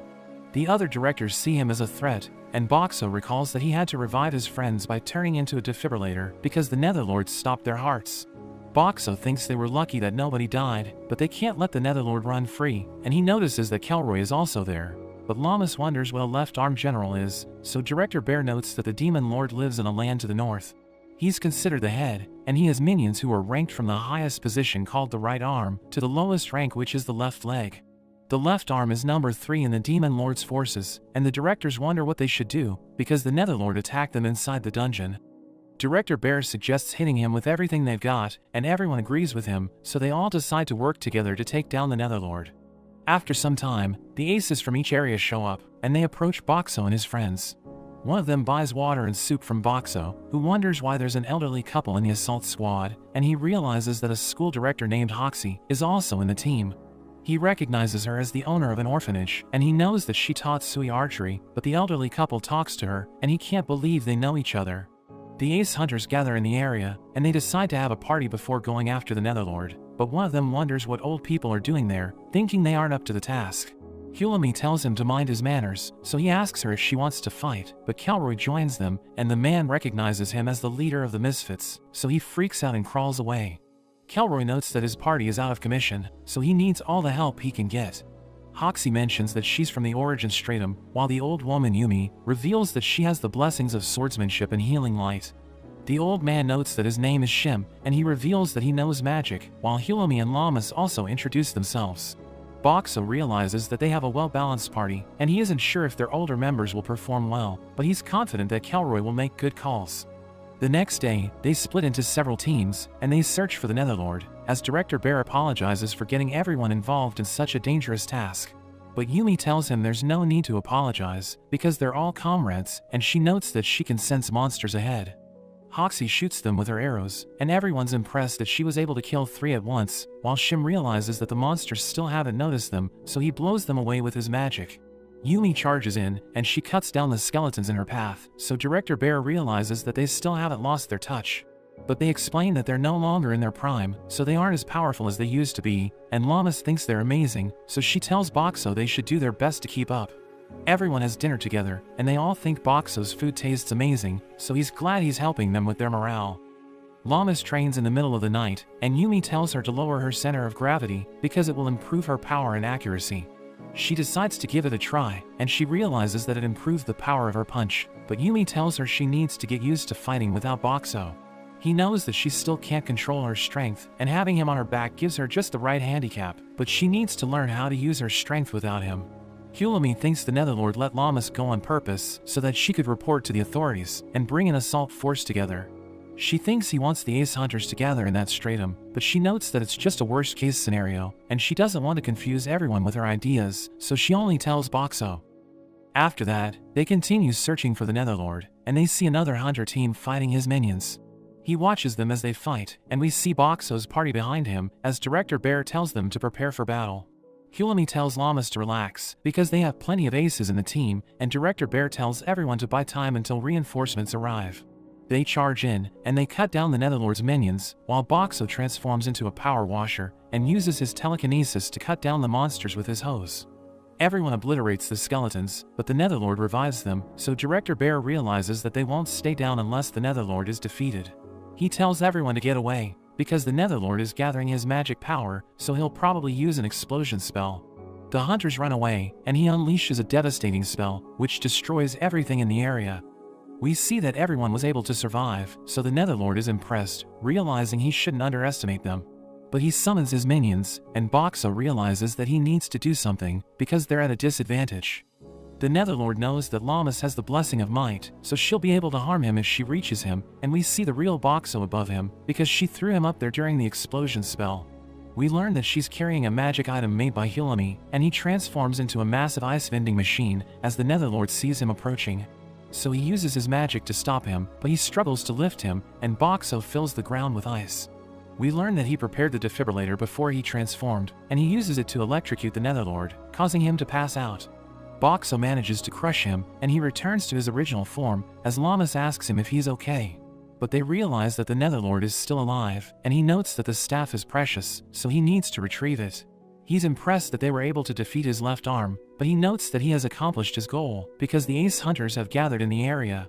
He explains that if hunters or monsters die in the dungeon, it accumulates energy proportional to the power of the dead, and he plans to use it to create new monsters. So he prepares to kill everyone, and Hulumi realizes that the other areas are defenseless because all the ace hunters are gathered there. They make their way back to the village because they need to protect everyone from the Netherlord, and they return to the Hunters Association. But we learn that Hoxie and Kelroy return to the Origin Stratum, and Director Bear's assistant tells him that a swarm of monsters invaded the village a few days ago. She notes that most of the inhabitants failed to evacuate, and they tried to activate the transfer circle, but it didn't work. He asks her about everyone's status, so she reveals that the people who can't fight are upstairs, while the hunters on guard duty are on the terrace. He tells her she has done well, but she suddenly collapses, and the guards and the team decide to help the hunters defend the association. Miguel follows them, and Shim notes that he'll use his magic to help them out, while Yumi mentions that her healing spell will come in handy. Lammis considers joining them, but Director Bear tells her to help him distribute meals, because the people haven't been eating well. Boxxo thinks she isn't ready for battle yet, because she wants to find Manami, and he gives everyone food and water, so they all enjoy their meals. Lammis takes him to the second floor, where they continue to distribute food and drinks, and a girl named Mei asks her about Shim and Yumi, so she explains that they're both safe. She tells Hulumi that Shim and Yumi's descendants are okay, but Manami rushes to Lammis, who's glad that she was able to escape from the monsters. Hulumi tells Boxxo that she wants Shim and Yumi to learn about this situation, and he decides to help her by changing his form, but they realize that the monsters are approaching. She sees that the village has been destroyed, but Boxxo notes that they still have work to do, and the hunters start fighting the monsters. She tells Shim and Yumi that their descendants are safe, and they use their powers to defeat the monsters, while Miguel uses his sword skill to wipe them out. Boxxo notes that he can't let himself fall behind, because everyone's doing their best, and Lammis realizes that the hunters are exhausted, so she carries them inside, and tells them to leave the rest to her. Boxxo realizes that her motivation is back since she met Manami, and a girl named Shirley tells her it's time for a quick break. He gives her a drink, so she thanks him for being such an outstanding gentleman, and notes that it's too bad that he isn't a guy. Lammis notes that it's their turn to hold the line, so she tells Shirley to take a nap, and she leaves to fight the monsters. She grabs onto one of them, and uses it to send the other monsters flying, but Boxxo realizes that the defensive wall is broken, thinking the monsters used the hole to get in. After she defeats the monsters, he realizes that she's already tired, so he gives her a bottle of water, and the other hunters mention that they've already recovered, so they rush outside. He wants her to take a break, but she wants to continue fighting, because she's determined to protect everyone. He recalls that her old village was destroyed by monsters, so he understands how she feels, but he knows that she might die if she doesn't slow down. So he decides to stop her at all costs, and thinks it's the perfect time to use the skill he's been practicing for a long time. He calls her by her name, and tells her to stay back, but she freaks out, wondering when he learned how to talk. Lammis suddenly passes out, because her body has reached its limit, and Hulumi reveals that she heard everything, so Boxxo tells her he can talk a bit. She realizes that he can't speak fluently, because there's a limit to the syllables he can use, and we learn that he can only take the sounds from the lines he knows, and pronounce them in a different order. She mentions that she wants to learn more about him, but he thinks it isn't the time to enjoy their conversation, so he tells her to take him to the terrace. We see another wave of monsters approaching, but he creates cola bombs by combining Mentos with them, and uses them to take down the monsters. We learn that the horde retreats in the evening, and attacks late at night, so the hunters defend the association while the others are sleeping. The band of bears suddenly appear, and they tell Boxxo to give them something to eat, so he gives them their favorite fried chicken. They gobble it up, and one of them mentions that they ran around the village looking for survivors, but they couldn't find anyone to save. He adds that the monsters are gathered near a huge hole in the wall, and they saw big ones approaching in the distance, but Boxxo can't believe they were running around in a danger zone. Hulumi thinks King Frog fiends might show up next, and the hunters are worried, but Miguel mentions that they should work together to repel the monsters. Boxxo notes that he looks manly, but his fist is trembling, and the hunters discuss their battle plan, as Boxxo gives him a drink, telling him he did a great job. Lammis tells Boxxo they should protect everyone, and we learn that he has a plan, but he isn't sure if she'll go along with it. He tells her to put him on the front lines, and she's worried that the enemies might show up, so she refuses to do it. He begs Hulumi to grant his request, but she tells him to call her by her name, and he notes that he doesn't have the sounds he needs to say it. But he realizes that she's just testing him, so he tells her she's cute, and she becomes flustered. Lammis is upset, and she asks him if he likes Hulumi, but she knows that he has a plan, so she tells Lammis to let him try it. He transforms and flies using his balloons, and we learn that he has 100,000 points because Director Bear gave him gold coins as an advance payment. He transforms into his ice vending machine form, and he fills the ground with ice, as he notes that the enemies are cold-blooded beasts, so they can't handle extreme temperatures. He sees the monsters approaching, and he isn't sure if his ice is working, but he uses his powers to create ice spikes, and launches them at the monsters. He realizes that his plan is working, and he continues to attack with his ice, planning to wipe out the monsters, but Lammis reminds him that his abilities consume money. He explains that he isn't worried since Director Bear paid him in advance, but he realizes that he's losing points fast, so he decides to retreat. He returns to Lammis, who's angry since he decided to go through with his plan, even though she told him not to do it. He thinks about keeping quiet so that she'll forgive him, but she knows what he's thinking, and she continues to scold him, but he knows that she's just doing it since she's concerned.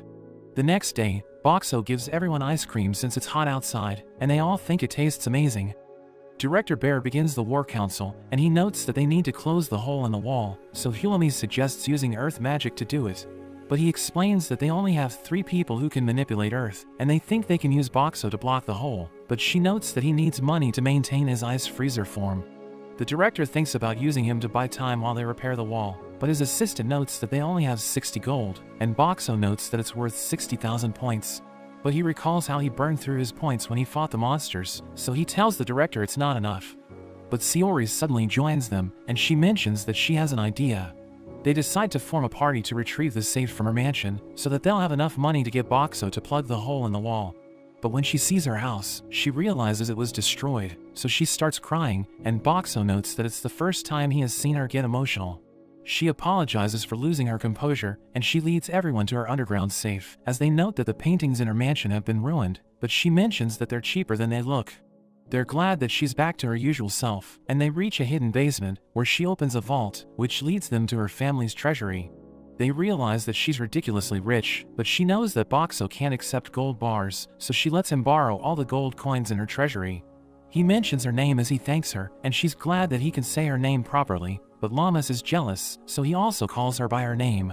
She's glad that he was able to do it, but Sayori notes that he can pronounce her name better, and he recalls that they don't get along, because Sayori tried to take him from Lammis.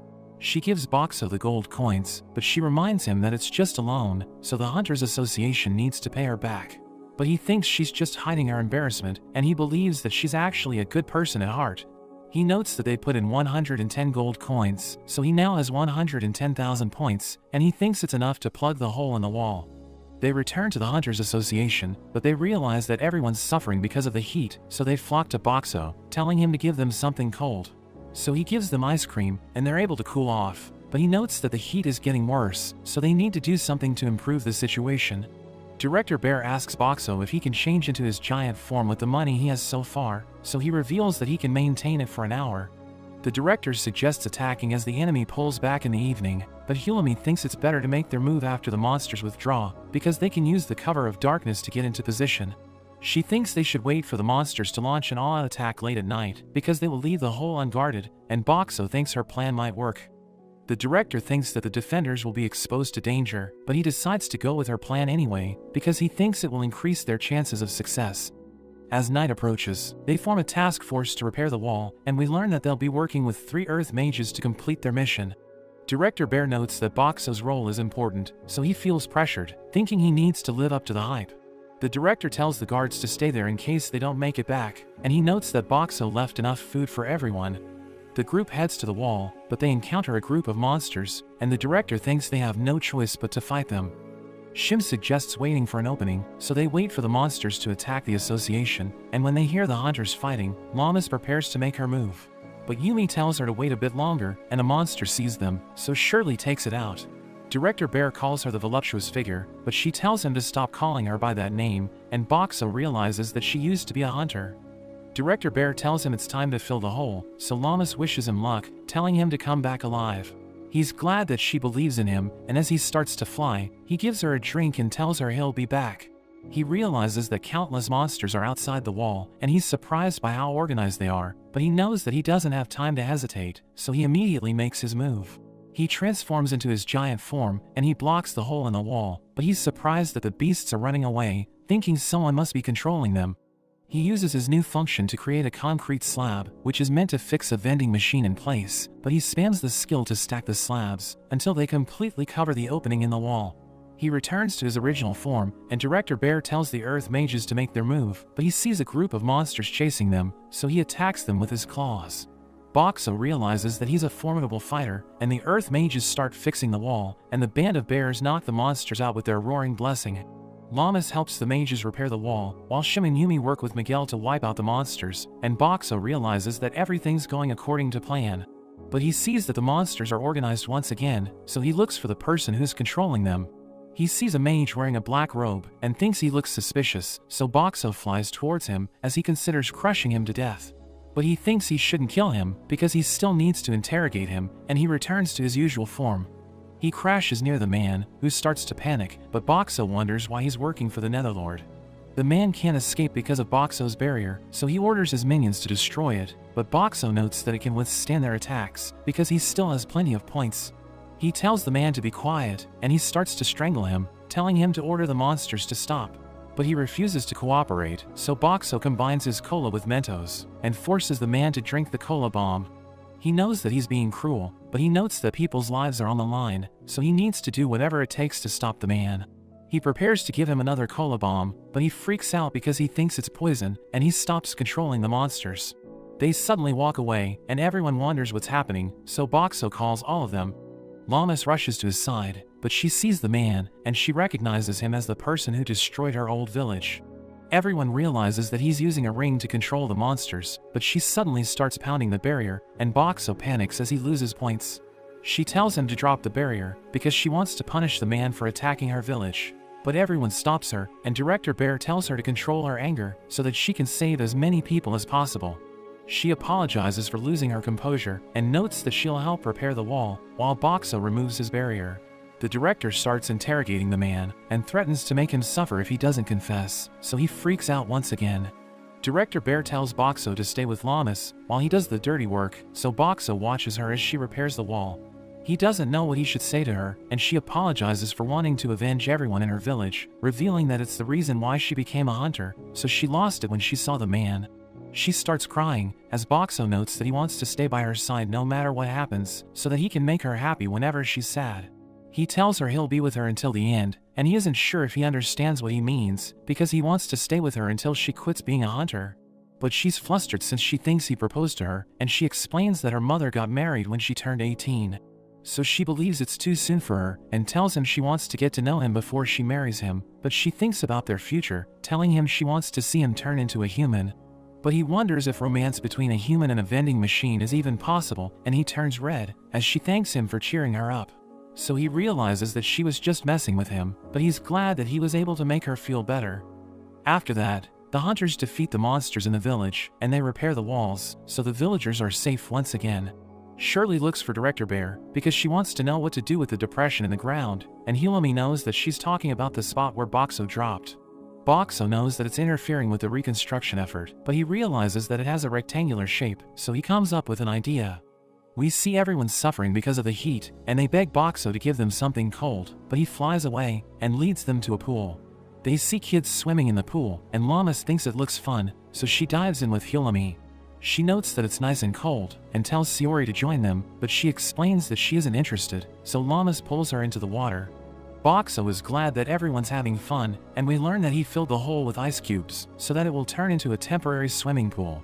The villagers hold a summer festival, and everyone uses it as a chance to unwind, but Director Bear notes that they can't go crazy, because they're still lacking in resources. The four bears ask Boxxo to give them ice cream, but he notes that they're in a summer festival, so he transforms into a shaved ice machine. They have no idea what he's serving, but they decide to try it anyway, and they all think it's amazing. But he wishes he had more than 3 kinds of syrup, so he decides to take the fruits he's selling, and he adds them as toppings. Everyone enjoys eating it, and Lammis notes that Boxxo is an all-purpose magic item, but he just tells her to call him a vending machine. After that, Boxxo spends time with Lammis, who notes that the man who destroyed her village has already been punished, so she thinks she no longer has a purpose as a hunter. But Boxxo tells her to just have fun with him, and we learn that he enjoyed every moment he spent with her, so he wants to stay by her side. She recalls that he wants to stay with her until the end, and she decides to go with his suggestion, telling him they still have plenty of things to do. They return to the Hunters Association, where Director Bear reveals that Hilomi has repaired the transfer circle, but she notes that it isn't fully operational yet, so they can only send 3 people at once. Director Bear notes that they'll send people to the Origin Stratum, and Shim notes that it's the only stratum that leads out of the dungeon, so securing it will make evacuating residents easier. Director Bear notes that Hilomi will be one of the 3 people they'll send, and she'll be going with Lammis and Boxxo. They accept the mission, but Miguel decides to join them, and Boxxo is glad to have him in the team. But he reveals that they're the only ones he talks to, so he doesn't know what he'll do without them. The director tells them to be careful, and they head to the Origin Stratum, where they see a bunch of footprints, so Hilomi thinks the people turned back because they couldn't use the transfer circle. We see Kelroy leading the villagers, as they struggle to defend themselves against the monsters, but Miguel suddenly appears, and obliterates the beasts with his sword skill. Kelroy realizes that reinforcements have arrived, and he's glad to see Boxxo, because the people haven't eaten for days. They buy the food and drinks he's selling, and he struggles to give them what they want, but he manages to satisfy them, and Kelroy tells him he just saved their lives. He mentions the stairs to the surface, and he's surprised that Boxxo can talk to him, but Hilomi interrupts them, asking Kelroy why he didn't use the stairs to get the people out of the dungeon. So he reveals that he had no choice but to dig in and fight their enemies, because the door to the surface won't open. But Sui suddenly joins them, and she begs for food. Everyone starts eating together, and the members of Kelroy's group are glad that Boxxo showed up, because they were running out of supplies. Sui gobbles up her food, and the other kids tell her to slow down, but she can't help it. Kelroy notes that they can evacuate everyone after Hilomi fixes the transfer circle, but Director Origin suddenly appears, and she thanks Boxxo for saving everyone. She tells the villagers they need to leave the stratum, and take refuge in the Clearflow Lake village. But they need to hold out until Hilomi fixes their transfer circle, and they start cheering for Origin, as Boxxo realizes that she's popular with the men. The next day, Lammis and Boxxo join a search party, and they head to a nearby prison, where they look for people who have taken refuge. Origin tells them that the criminals in the prison are hopeless scum, but she asks her assistant about one of them, so she reveals that he's still in prison, because he won't change his behavior. Lammis wonders what kind of person he is, so Origin mentions that he's a pervert, and they had to throw him into prison because the people complained about him.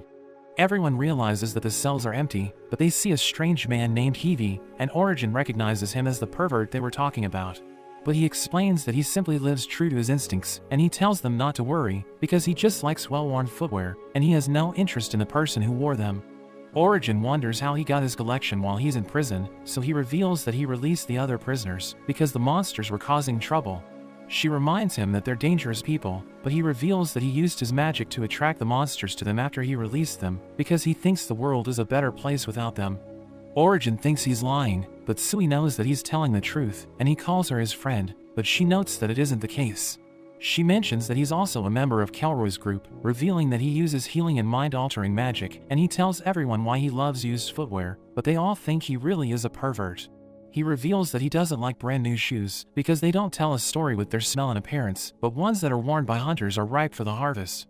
Lammis tells him he shouldn't steal other people's shoes, but he notes that theft is one of the worst acts a person can commit, and he can't bring himself to do it. So he pesters the owners into selling the footwear he likes, and he buys it for a fair price.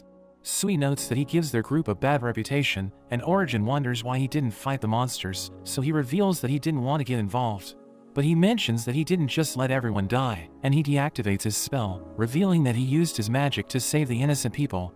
They realize that they're safe now, and Origin can't believe he's actually a good person, telling him she has misjudged him. She apologizes for the way she treated him, and offers to reward him, so he tells her to give him her boots. They bring the survivors back to the village, and they're happy to be reunited with their loved ones, but Origin gives Hidi her boots, and he notes that he can already feel its history. But Filmina suddenly knocks him out, and she notes that he's sick in the head.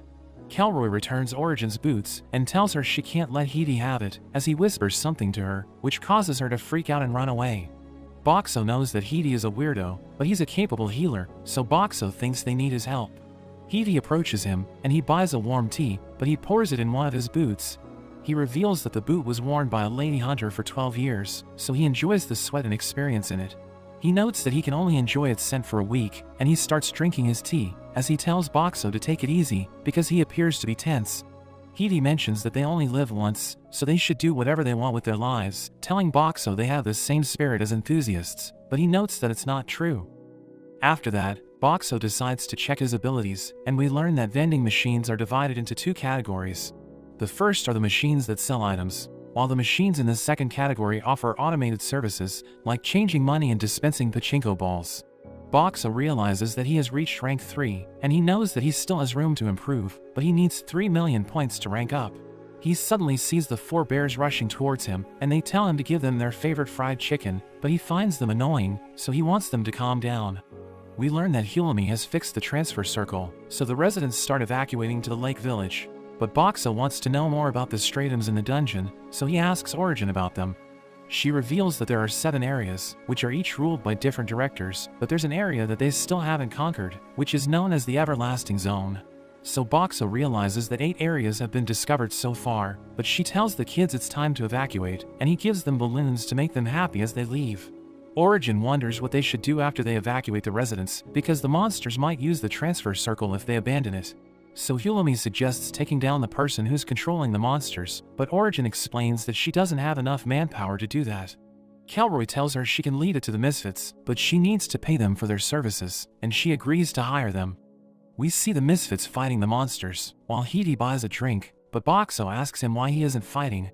So he explains that he's just a healer, and he just stands by during combat, because he has no offensive magic. They reach a fork in the road, and we learn that one of them leads to a lake, while the other one leads deeper into the dungeon. Kelroy mentions that he wants to see the lake first, but they see a group of monsters, and Hidi prepares to take them on. But Boxxo wonders why they aren't attacking him, so his teammates explain that he's using his illusion magic to blind them.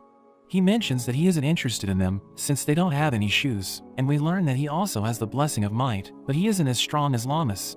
He easily takes down the monsters, and Boxxo is surprised at how merciless he is, but Kelroy notes that they should leave everything to him. They decide to split into 2 groups so that they can explore both paths, and Hidi decides to go with the lake group. But Boxxo is worried that Hidi might cause trouble, so he tells Lammis they should go with him. They wipe out the monsters in their path, and they reach the lake, but Hidi tells everyone to have fun in the water. Boxxo finds him sus, and Lammis explains that they need to hurry back, because the others are waiting for them. But Hidi mentions that they still have time to spare, and one of the bears dives into the water, so the others decide to take a bath. Hidi promises to stand guard while everyone has fun, but Boxxo thinks he's up to something, so he transforms into a power washer. Hidi stares at their shoes, and he wonders what they smell like, but Boxxo blows him away, as he notes that he saw it coming. After that, they return to Kelroy, who wonders why Hidi is the only one that's wet, so he explains that he fell into the lake. Filmina tells Boxxo it's time to have lunch, so he transforms into a family market, which sells convenience store items, thinking it's the ideal lineup to satisfy everyone's cravings. Everyone's excited as they browse his selection, because there are plenty of foods they haven't seen before, so they want to give everything a try. He shows them how to open a rice ball, and they're amazed because they haven't seen anything like it, but we see Miguel fighting the monsters, and he tells them he needs to take a break. They reach the deepest part of the origin stratum, and Miguel mentions that he can sense over 100 creatures ahead of them. But Kelroy thinks it won't be a problem, and he notes that he and Miguel will take the lead. Boxxo wants to help them, so he transforms into a pachinko ball dispenser and fills the road with his balls. Miguel asks him about the balls, so he explains that they will cause the monsters to trip and fall, and the bears mention that they can hear monsters ahead. Miguel uses his sword skill to obliterate them, and Lammis punches them away, while Boxxo covers her back by launching cola bombs. But the monsters keep coming, and he thinks the only way to defeat them is to take out their commander, so he tells Lammis to throw him towards their enemies. But she refuses to do it, because she doesn't want him to get hurt. She mentions that they should work together since they're partners, and he looks forward to hearing her plan, but she tells him they'll launch a suicide attack. She rushes forward, and Miguel clears a path for them, so she thanks him for his help, calling him Boxxo's #1 apprentice. She takes out the enemies in her path, while Boxxo combines his pachinko balls with a special fluid, and launches them towards the monsters. They explode in midair, and the enemies trip and fall, so they're knocked out, but he wonders why he still can't find their commander. One of the bears mentions that he heard a human scream, and he points to a pile of monsters, so Boxxo transforms into a power washer, and clears a path for Lammis. She punches the monsters away, and they see the girl who's controlling them, so Lammis takes her ring, and crushes it with her fist. Kelroy mentions that it's time to go back, because they have completed their mission, and he notes that they should interrogate the girl when they get back. But Filmina tells him to stop touching the girl, and Boxxo wonders what kind of relationship they have. Shiro and Aka mention that they're at it again, but they think it's embarrassing, because they should be old enough to know better. Lammis thinks Filmina is young, but Sui reveals that she's older than Kelroy, and she just looks younger because she's part vampire. Hidi explains that vampires feed on humans' blood, but they can also use other bodily fluids for nourishment, and it's possible for them to have children with humans. Lammis thinks it sounds lovely, so Shiro and Aka tell her that humans shouldn't have children with monsters. But she explains that she doesn't mind, and thinks Filmina is just like everyone else, because the misfits have already accepted her. As they make their way back, Lammis asks everyone about the wishes they want granted, and Sui mentions that she wants money, so that the children in the orphanage can eat every day. Lammis mentions that she wants to turn Boxxo into a human, and Hidi notes that his wish is to collect enough used shoes from all over the world, so that he can use them to build a castle. Shiro and Aka reveal that they want to be popular with the ladies, but Sui notes that they're both losers, and everyone wonders what kind of wish Kelroy and Filmina have. They return to the village, where Boxxo gives everyone food, but he suddenly transforms into a rice dispenser, and plans to use his telekinesis to cook. But he realizes that he can't do it alone, so he tells Lammis and Hilami to help him out, and he transforms into a gas range. They cook the rice he gave them, and everyone eats it, realizing it tastes delicious. Boxxo is happy that everyone's enjoying the food, and Lammis thanks him for everything he has done for them, so he looks forward to cooking for her again. Hilami reveals that she has adjusted the transfer circle, so it can only take them back to the Clearflow Lake, and she notes that the monsters won't be able to use it. Kelroy mentions that they should return once things settle down, and Sui wonders why she's paired up with Hidi, but Kelroy just tells her to bear with it. Hidi promises to protect her, but she freaks out as he touches her, so Kelroy tells her to calm down, but she explains that she can't stand his disgusting habits. She starts shooting arrows at him, but he easily dodges all of them, and Kelroy invites Boxxo to the base of the Misfits, telling him it's in the Origin Stratum. He mentions that he wants to discuss something important with Boxxo and his friends, and he realizes that the mood has shifted for the Misfits, but Sui and Hidi are still at it. Kelroy tells them to stop messing around, but Sui is determined to land a hit, and Kelroy tells Boxxo to wait for them to calm down, so that they can go to the base together. After that, Hilami notes that she wasn't expecting the Misfits base to be in the Origin Stratum, and Sui mentions that they didn't want it to stand out. Lammis wonders how long she's been with the group, so she reveals that it's only been less than 2 years, and Hidi mentions that he's her senior. But he explains that they don't bother with seniority, revealing that he doesn't even respect Shiro and Aka as his seniors. He notes that they're the first members of the Misfits, along with Kelroy and Filmina, and Sui reveals that she didn't know that, wondering why the 4 of them often disappear all at once. Miguel mentions that he noticed something about Shiro and Aka, but he decides not to tell Boxxo about it, because he thinks he might just be imagining things. They see a strange building, and think it must be the Misfits base, but Sui shows them a secret passage, revealing that it's the entrance to their hideout. They meet Kelroy and the others, and he reveals that he gathered everyone there to tell them about his goal, asking them if they know they can have their wish granted by clearing the dungeon. Hidi thinks it's just a legend, but Kelroy reveals that a team was able to clear another dungeon, and their wishes were actually granted. But the dungeon disappeared after it was cleared, and Lammis wonders what happened to the people inside it, so he reveals that they were ejected, saying nobody died when the dungeon was destroyed. He decides to tell everyone about his secret, and he leads them to a strange room, where they see a boy sleeping in a crystal. Miguel realizes that he's still alive, and Kelroy notes that the boy is his son, revealing that he's been married to Filmina for almost 20 years. He adds that Shiro and Aka are also their children, and everyone's surprised hearing this, but Miguel notes that he already suspected it, because Shiro and Aka had the same presence as their parents. Kelroy wonders why Hidi didn't lose his composure, so he reveals that he already sensed it, and Lammis asks Shiro and Aka if the boy is their younger brother, so Shiro reveals that they're triplets. Hilami knows that the boy is in a crystal coffin, which is a magic item that stops time for the person inside, which is why he isn't aging. Kelroy reveals that he has a negative blessing, which was given to him by an evil god, and Kelroy explains that they didn't want to watch him suffer. So they decided to let him rest in a coffin until they find a way to help him, and Filmina reveals that he received the blessing of decay. It's a useless blessing that causes his body to rot, and it even destroys anything he touches, so he can't live a normal life. She adds that he was also born with the blessing of hyper-recovery, which heals him as his body decays, but she knows that he feels pain while his body is rotting, so he suffers every day. Lammis wonders why he received a negative blessing, so Kelroy reveals that they once wiped out a group of hunters, but they used a cursed item to get revenge, and it gave his son the blessing of decay. He reveals that his wish is to get rid of it, and notes that his family will do anything to achieve their goal. But he explains that they're running out of time, because the crystal coffin will stop working after a year or 2, and he asks everyone to follow them as they join the Netherlord's side. Sui reminds him that the Netherlord tried to kill everyone, but Kelroy explains that he'll do anything to save his son, and Hilami asks him how he'll join the Netherlord. So he reveals that a commander in that stratum is willing to arrange it, and he explains that the Netherlord wants them to defeat the final boss so that he can rule the dungeon. Lammis notes that he'll betray Kelroy in the end, and he knows that it might happen, but he thinks they can't clear the dungeon on time unless they work with the Netherlord. Boxxo and his friends don't agree, so they prepare to fight, as Hedy notes that he'll bring Kelroy back to his senses. Boxxo is worried about Lammis because she doesn't have full control of her blessing, so he tells the girls to gather around him, and he protects them with his barrier. Kelroy starts fighting Hedy as he praises his combat skills, and he manages to scratch his face. Shiro and Akka surround Miguel, who attacks with his sword, and Akka dodges it, but he notes that he would have died if it hit him.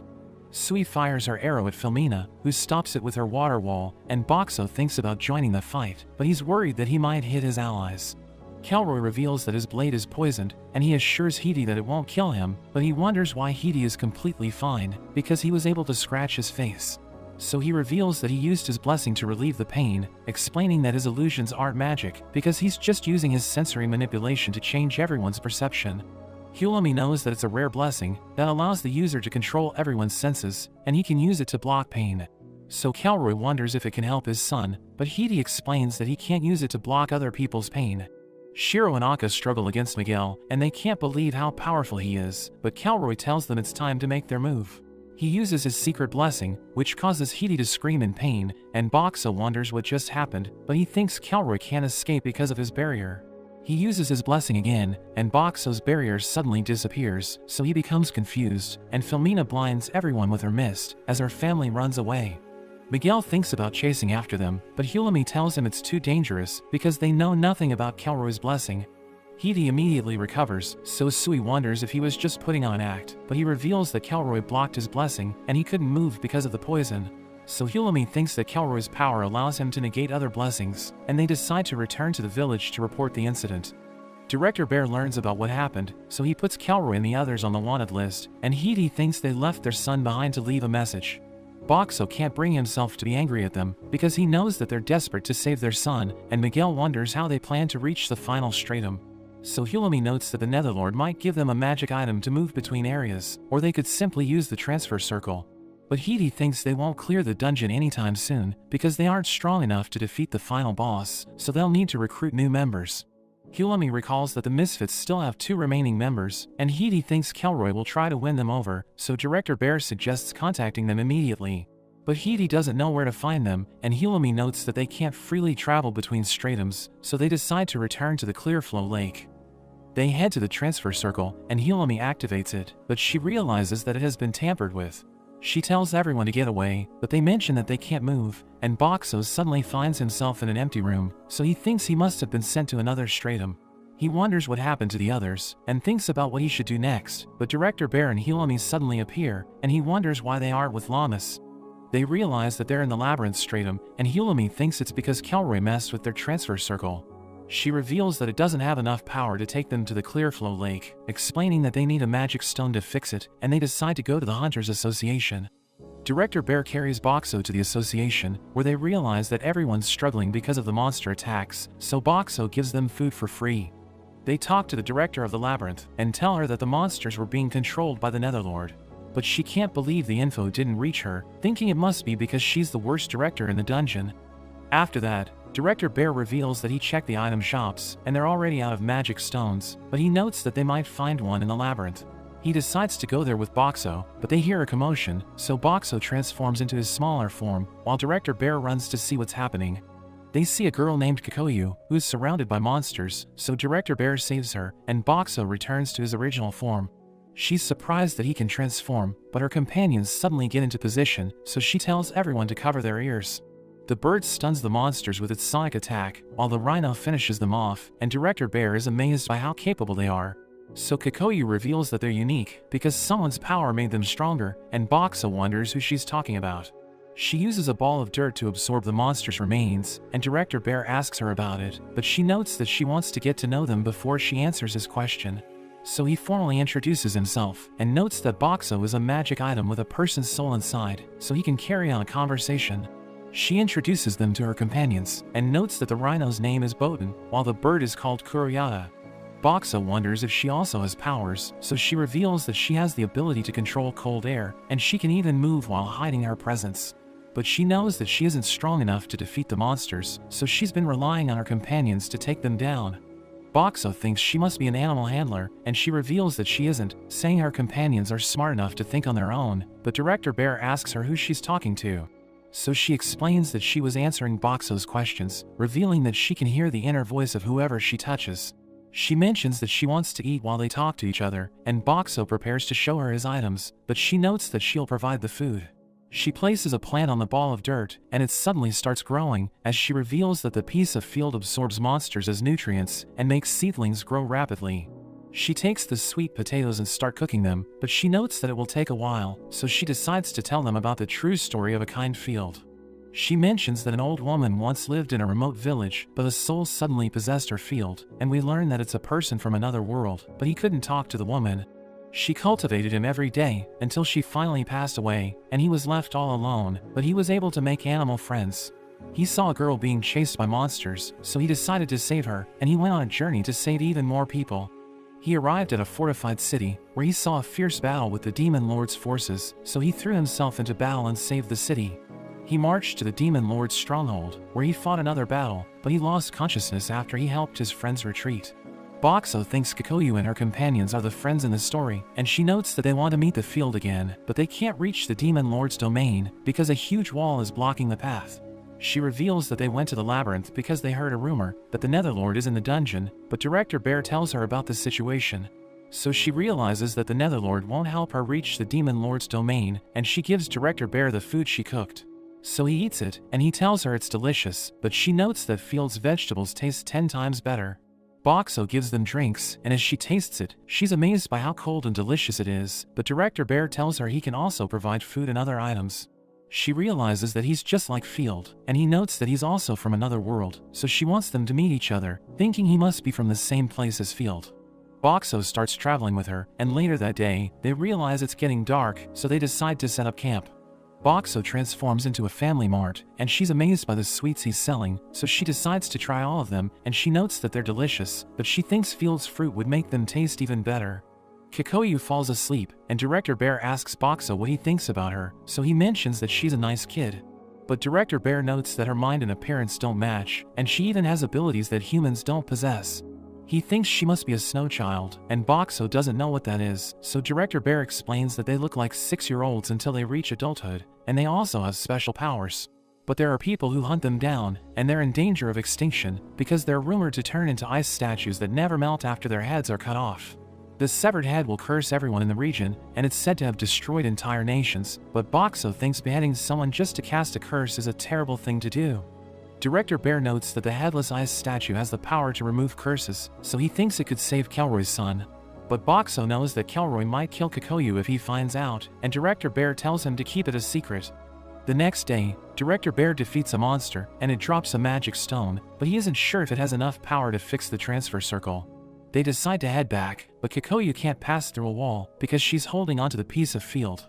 She mentions that she doesn't want to leave it behind, so Hulami comes up with an idea, and Boxxo makes a barrier around her, allowing her to get through the wall. Everyone's glad that the plan worked, and Hulami reveals that she has finished adjusting the transfer circle, so she can join them when they return to the labyrinth. The next day, they enter the labyrinth again, and they decide to defeat the lava fiend to get its magic stone. We learn that it's more dangerous than a Stratum Lord, but they think they can defeat it if they work together, and Kikoyu orders Kuroyata to look for it. After that, Hulami wonders who's in charge of dinner, and Kikoyu notes that she'll do it, but Boxxo mentions that he has sweets, which makes Hulami excited, because she likes sugary foods. He transforms into a family mart, and everyone decides to go with his food, but Kikoyu thinks it's unfair. The next day, we see that Boxxo was able to sleep, because Kikoyu volunteered to keep watch. But as he wakes up, he sees that she has already prepared breakfast for everyone, so he realizes that it was all a part of her plan. Everyone eats it, and they all think it's delicious, but Kuroyata suddenly returns, and she notes that it has found the lava fiend. Hulami mentions that she knows how to defeat it, and Boxxo flies with Kuroyata as he observes the lava fiend. We see that he has surrounded it with his walls, and he attacks it with ice water, thinking it should get weaker because of the temperature. Botan suddenly charges in, and it uses its horn to attack the lava fiend's weak point, causing it to collapse. But it suddenly regenerates, so Boxxo realizes they're in trouble, but the sky suddenly shatters, and a massive block of ice crushes the lava fiend. He realizes that it's a stratum split, and everyone sees Lammis approaching, as she notes that she's glad to see Boxxo again. But he mentions that he's angry because her actions were reckless, and Director Bear asks her what happened. So she reveals that she was transferred to the Clearflow Lake with Director Origin, and she knows that causing an impact on a stratum split might cause it to split again. So she decided to give it a try, and punch the frozen pond with all her power before using Hilami's magic item to safely fall from the sky.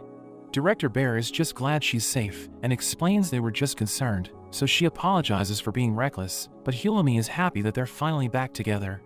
After that, Hilami notes that she has fixed the transfer circle, and Director Bear uses it to return to the Clearflow Lake. She tells Kikoyu to go next, so she leaves with her companions, and Boxxo prepares to transfer with Hilami and Lammis. But a red light suddenly appears, and Hilami wonders what's wrong, because the transfer circle is in perfect condition.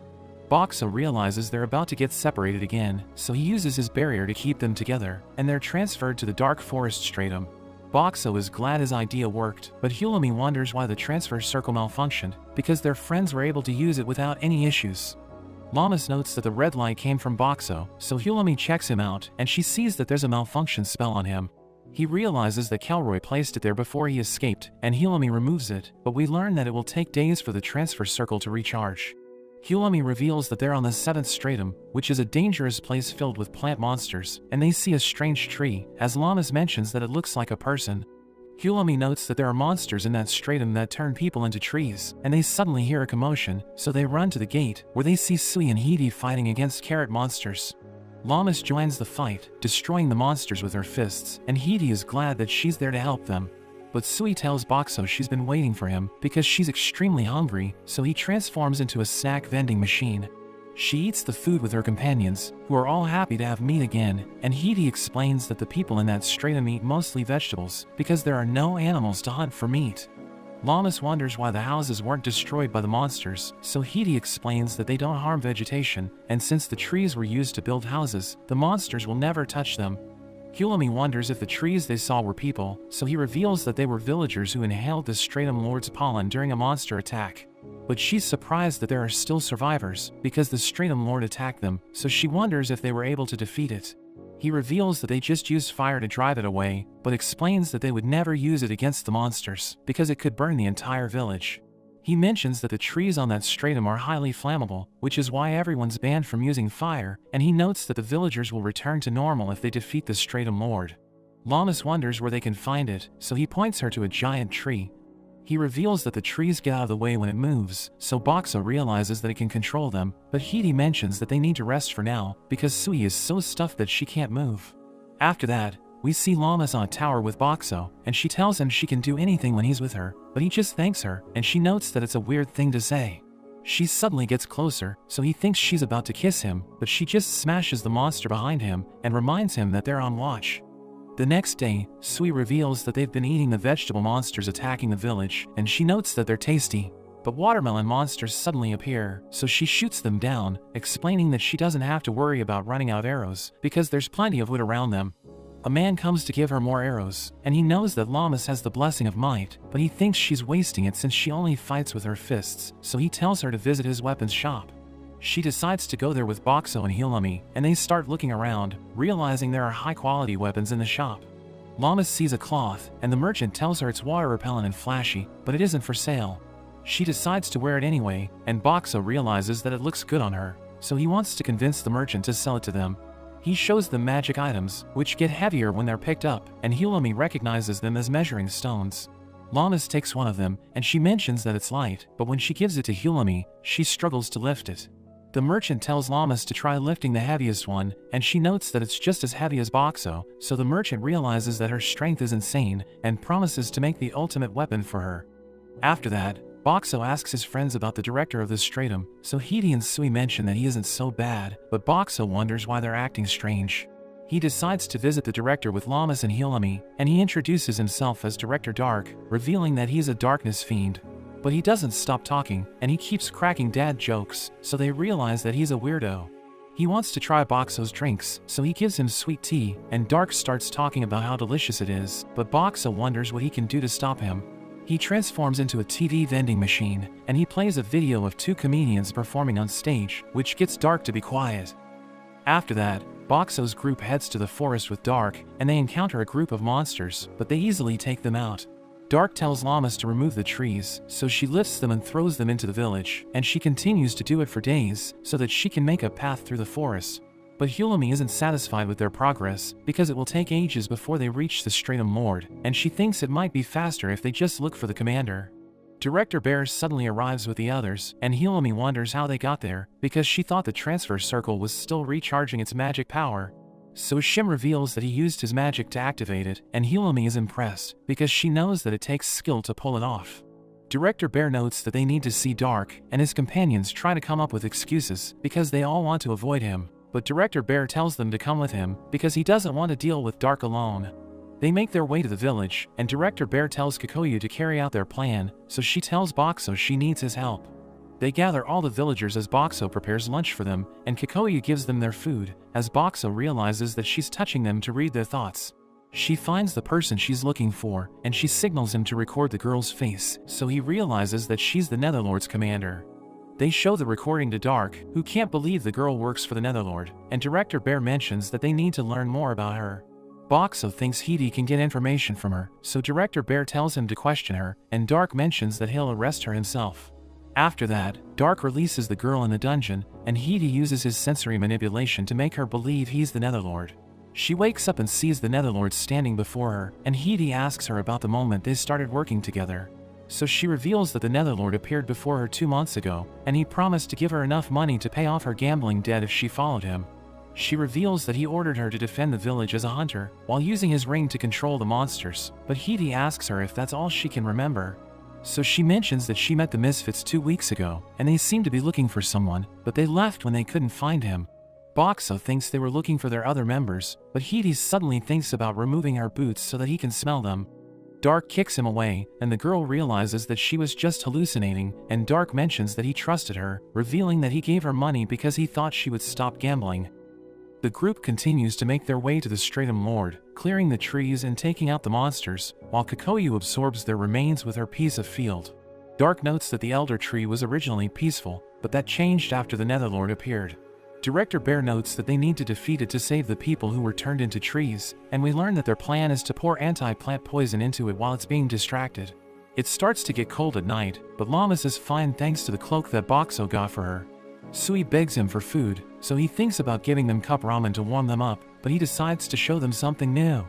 Sui is impressed by his udon noodles, so everyone also wants to try it, but he transforms once again into a burger machine, and they all find it delicious. Boxxo thinks about how he used to be a vending machine enthusiast, traveling around just to try different machines, while his friends would tell him he's wasting his money, but he's happy that it turned out to be useful. They continue to clear the trees during the day, and Kikoyu takes turns cooking with Boxxo at night, but she only has fruits and vegetables, since they can't use fire. Dark remembers how an elder tree was defeated decades ago using fire, but it ended up spreading and destroying everything in the stratum, which is why it was banned. Boxxo wonders if there's anything he can do to help everyone with the cold, and he remembers that he has a hot spring function, so everyone works together gathering wood, and they're able to make an open bath. Boxxo fills it with hot water, and everyone looks forward to taking a bath. Hidi offers to keep watch for monsters, but they know that he's just after their shoes, so Kikoyu tells him her companions will stand guard. Lammis is excited, but she wonders what Boxxo is doing there. Lammis mentions that they need his soap and towels, but Lammis reminds her that he has the soul of a man. Lammis doesn't seem to mind, but Boxxo gets her to take him outside. Everyone relaxes in the bath, but Kuroyata suddenly warns them about something, and they see that the sky is turning red. They realize that the elder tree is on fire, so they think it was defeated, and the director orders the bears to go back to the village and evacuate all the people who should have recovered from being turned into trees. Lammis wonders what they should do next, so the director notes that they need to confirm if the elder tree was really defeated. He also orders them to remove all the trees around the area to stop the fire from spreading, but Boxxo wonders if it will be enough. Shim creates a huge whirlwind, and Yumi quickly cuts through the trees, while Kikoyu absorbs the wood. Lammis suddenly asks Boxxo if he can dispense oil, but he thinks it's a terrible idea in their situation, so she tells him she has a plan. He decides to trust her, turning into a fuel pump, and he starts spraying the fire. Director Bear wonders what he's doing, so Lammis explains that the forest trees burn up quickly, and they can get rid of them to stop the fire from getting any closer, but she notes that it's a gamble. The fire suddenly becomes more intense, but Boxxo protects everyone with his barrier, and his points rapidly decrease, but he manages to hold out until all the trees are burned up. Everyone thanks him for saving them, and they promise to pay him back to replenish his points. They make it to the elder tree, and Kikoyu hears no voice from it, so she thinks it must be dead. Lammis tells Lammis to punch it with her full power just in case, so she smashes it and causes it to split. They all prepare to head back, but a girl suddenly appears, and Director Bear wonders who she is. She can't believe they don't know her, so she introduces herself as the songstress Kao, revealing that she works for the Netherlord. Director Bear thinks she's some kind of undead, and she thinks they won't be able to hit her, but Sui's arrow lands on her, since it's imbued with magic. Shim zaps her with a blast of lightning, so she gets pissed off and tries to counterattack, but Yumi cuts through her chain, and she gets taken away by Kuroyata.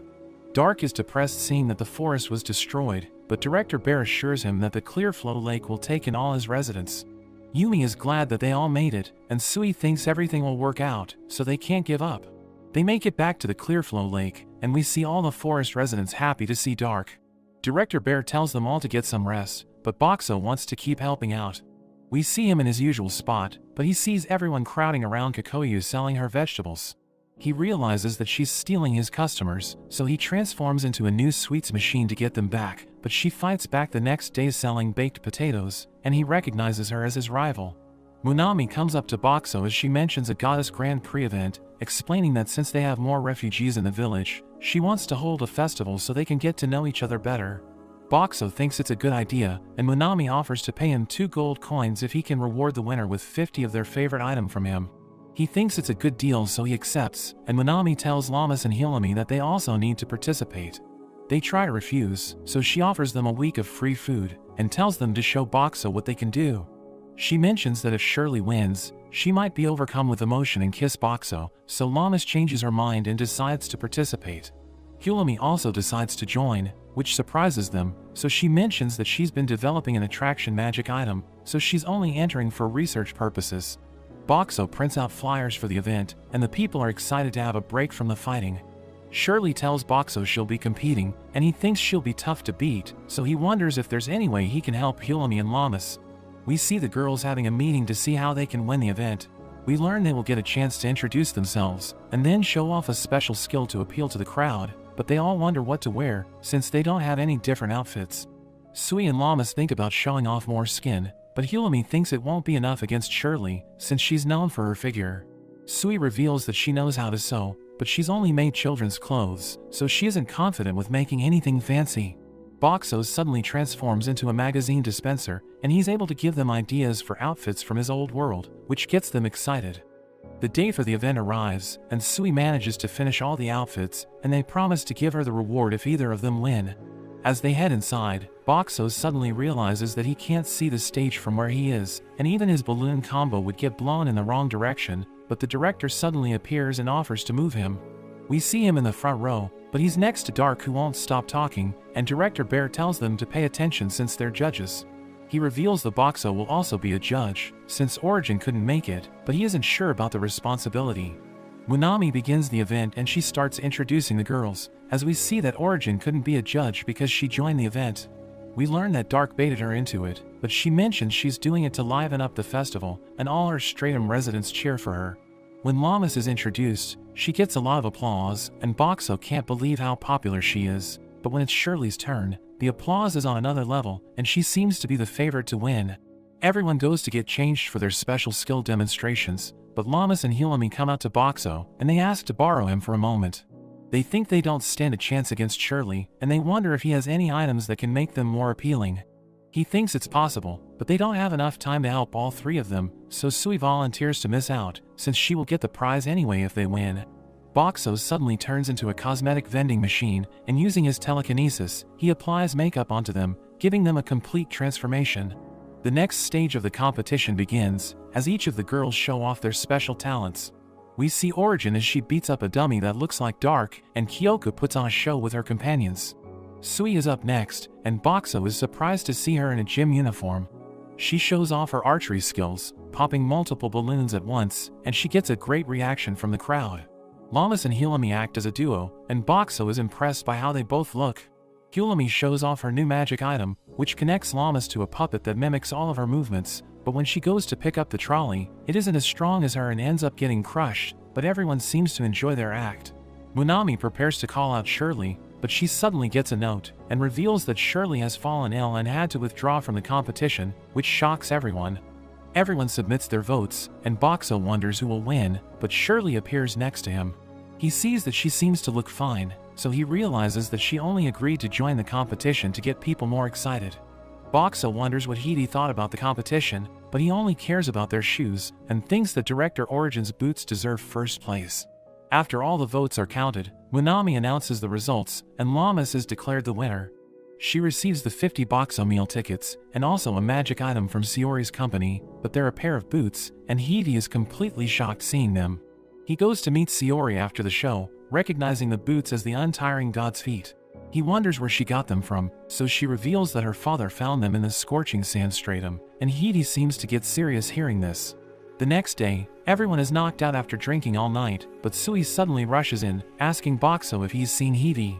We see that he left a letter, saying he has something he needs to take care of, but they all realize that he must be headed to the scorching sand stratum. Sui pretends she doesn't care about him, but they decide to go after him. When they get there, they struggle with how hot it is, so Boxxo uses his refrigeration to help cool them off. They arrive at the Stratum's Hunter Association to deliver a letter from Director Bear, but Miguel suddenly appears, and he's overjoyed to see Boxxo again.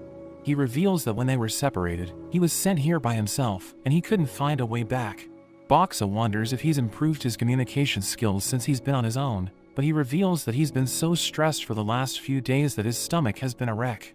They meet with Director Scorch, who reveals they were also attacked by monsters, but they managed to fight them off and capture their commander. He reads the letter from Director Bear and learns about the situation, but he's surprised when he discovers that Boxxo can provide them with water, because they were starting to run low on it, and Boxxo ends up selling water for the whole day. Lammis wonders what they should do next, and they end up deciding to check out the shop that sold the magic boots. Lammis decides to buy one of the items, and the shopkeeper thinks it's her lucky day, since she's her third new customer, and Lammis wonders if the other two were Sui and Hidi. She also asks about the magic boots, but the shopkeeper notes that she can't reveal any confidential information. Lammis shows her an introduction letter from Director Scorch, as well as from Sayori's company, and Boxxo is surprised that Sayori's name got a bigger reaction. The shopkeeper decides to make a special exception, and reveals that the boots came from a hunter named Tay. They meet up with Miguel, who tells them that Tay is the leader of a hunter team called the Billowing Flames, but they're away exploring a ruin at the moment, so they will need to cross the desert to find him.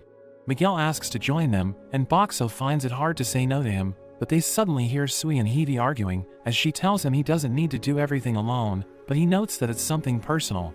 He doesn't want to inconvenience everyone, but Sui cries as she thinks he's being just like Kelroy, wishing they could have talked things out with him. Lammis notes that he's just making them worried by not telling them anything, and he finally agrees to tell them everything. We learn that before Hidi joined the Misfits, he used to work with his childhood friend. They were an impressive duo, and after making some money, he decided to get his friend some new boots for her birthday, but they were attacked by bandits while on an escort mission, and he ended up getting knocked out. He found everyone else dead when he woke up, and his friend's body had her legs cut off. The bandits were masked, so he doesn't know what they look like, and the boots were his only clue, so it's why he started paying attention to everyone's shoes. Sui wishes he had told them about it sooner so they could have helped him, but he thinks it was his own problem. She mentions that things turned out the way they did because everyone kept secrets, and tells him he can just ask for help since they're Nakama. She finally gets through to him, so he thanks her, and he asks them all for their help. They talk about how they can make it through the desert, and Lammis wonders if the shop has any items that can help. Yuami suddenly appears, along with Kikoyu, and she reveals that she has a cloak that blocks heat and also has a cooling effect. She also gives Lammis new equipment from the forest stratum, which is able to change weight, so she'll be able to better control her body when she fights. They start to cross the desert the next day, and everyone is glad they have the cloaks, while Kikoyu is fine since she's an ice spirit, but everyone hugs onto Boxxo to be extra cool. They take a break in a tent which Boxxo fills with ice, and he sees Kikoyu with a book. He realizes it's a calendar and wonders about the date that she has circled, so she notes that it's a certain anniversary, and Boxxo decides not to pry. The group sees the desert tower ruin in the distance, and we learn that the Stratum Lord is on the top floor. Kikoyu tells Kuriyata to have a look, but he suddenly disappears. Everyone rushes forward, and Lammis goes through a barrier, where she finds the tower right in front of her, so they realize it's an illusion that makes the tower seem far away. Kuroyata returns, and he tells Kikoyu that there were lookouts, but they were distracted, so it's their chance to get inside. Lammis pushes the door open, and they're shocked to see giant monsters inside, but they realize they're not moving. Lammis remembers Director Scorch saying the commander was captured, so they think the monsters must be waiting for orders. Hulami thinks they can't let their guard down, and she suddenly gets an idea. We see Miguel as he unleashes an attack, triggering all the monsters to become active, but they suddenly attack each other, and we learn that Hidi used his illusions to make them see each other as enemies. Lammis takes the chance to try out her new gloves, and they end up defeating all the monsters. Kikoyu uses Feel to absorb them all, and they take a quick break for some food. Hulami thinks they need to watch out for any traps as they move forward, so she asks Boxxo to take the lead. Lammis heads up the stairs as Boxxo protects her, and she triggers all of the traps.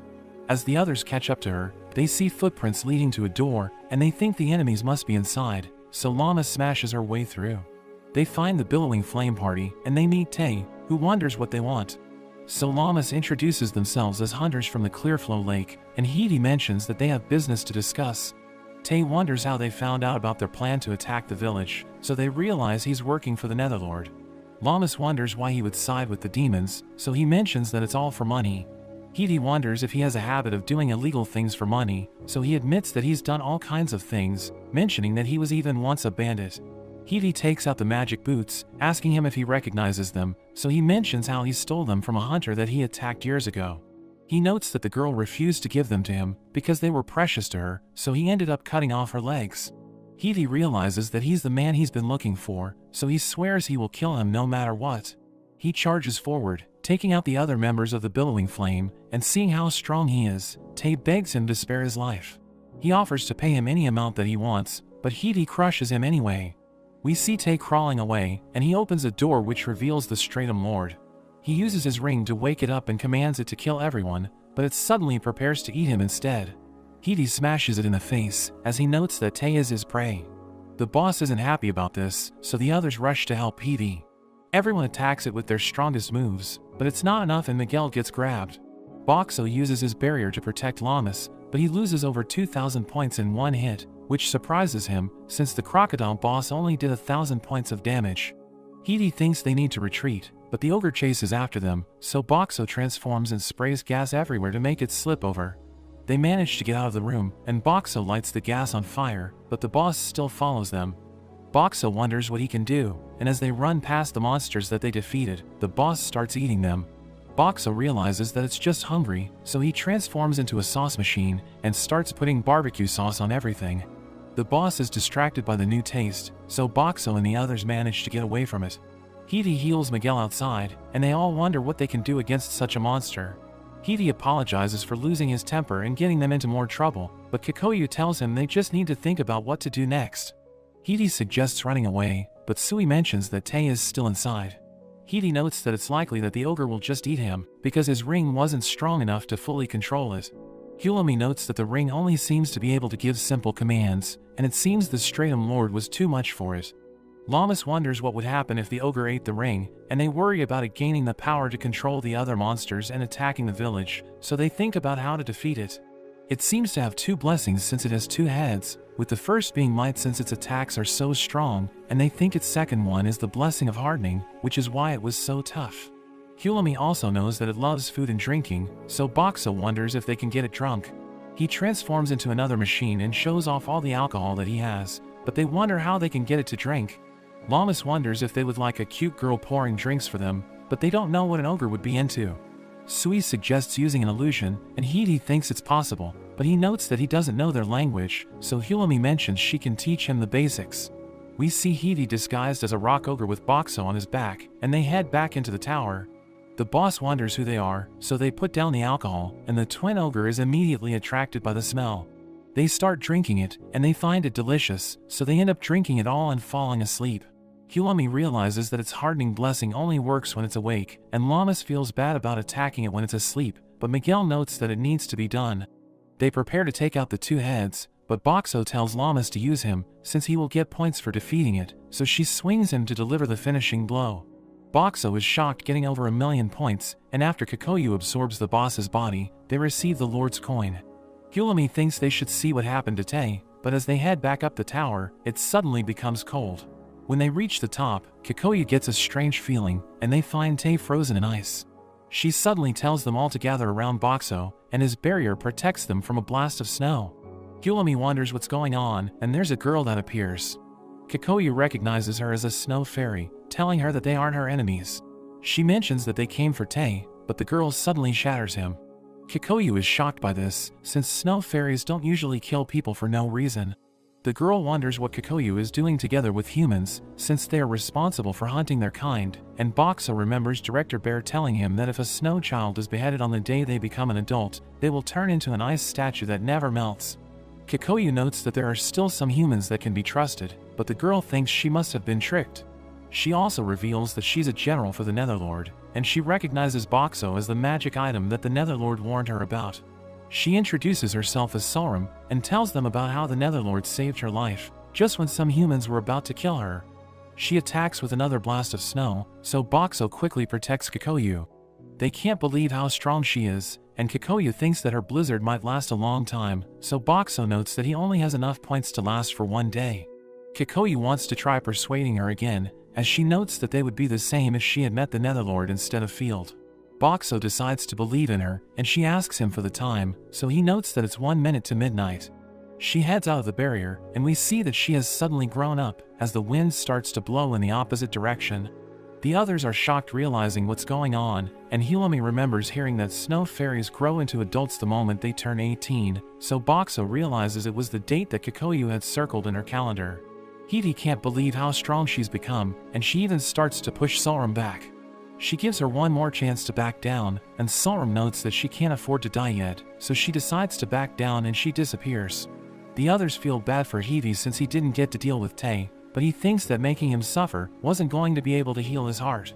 He seems to be able to accept what happened, and Sui mentions how she would have given him her boots to cheer him up, but she thinks that he should no longer care about them.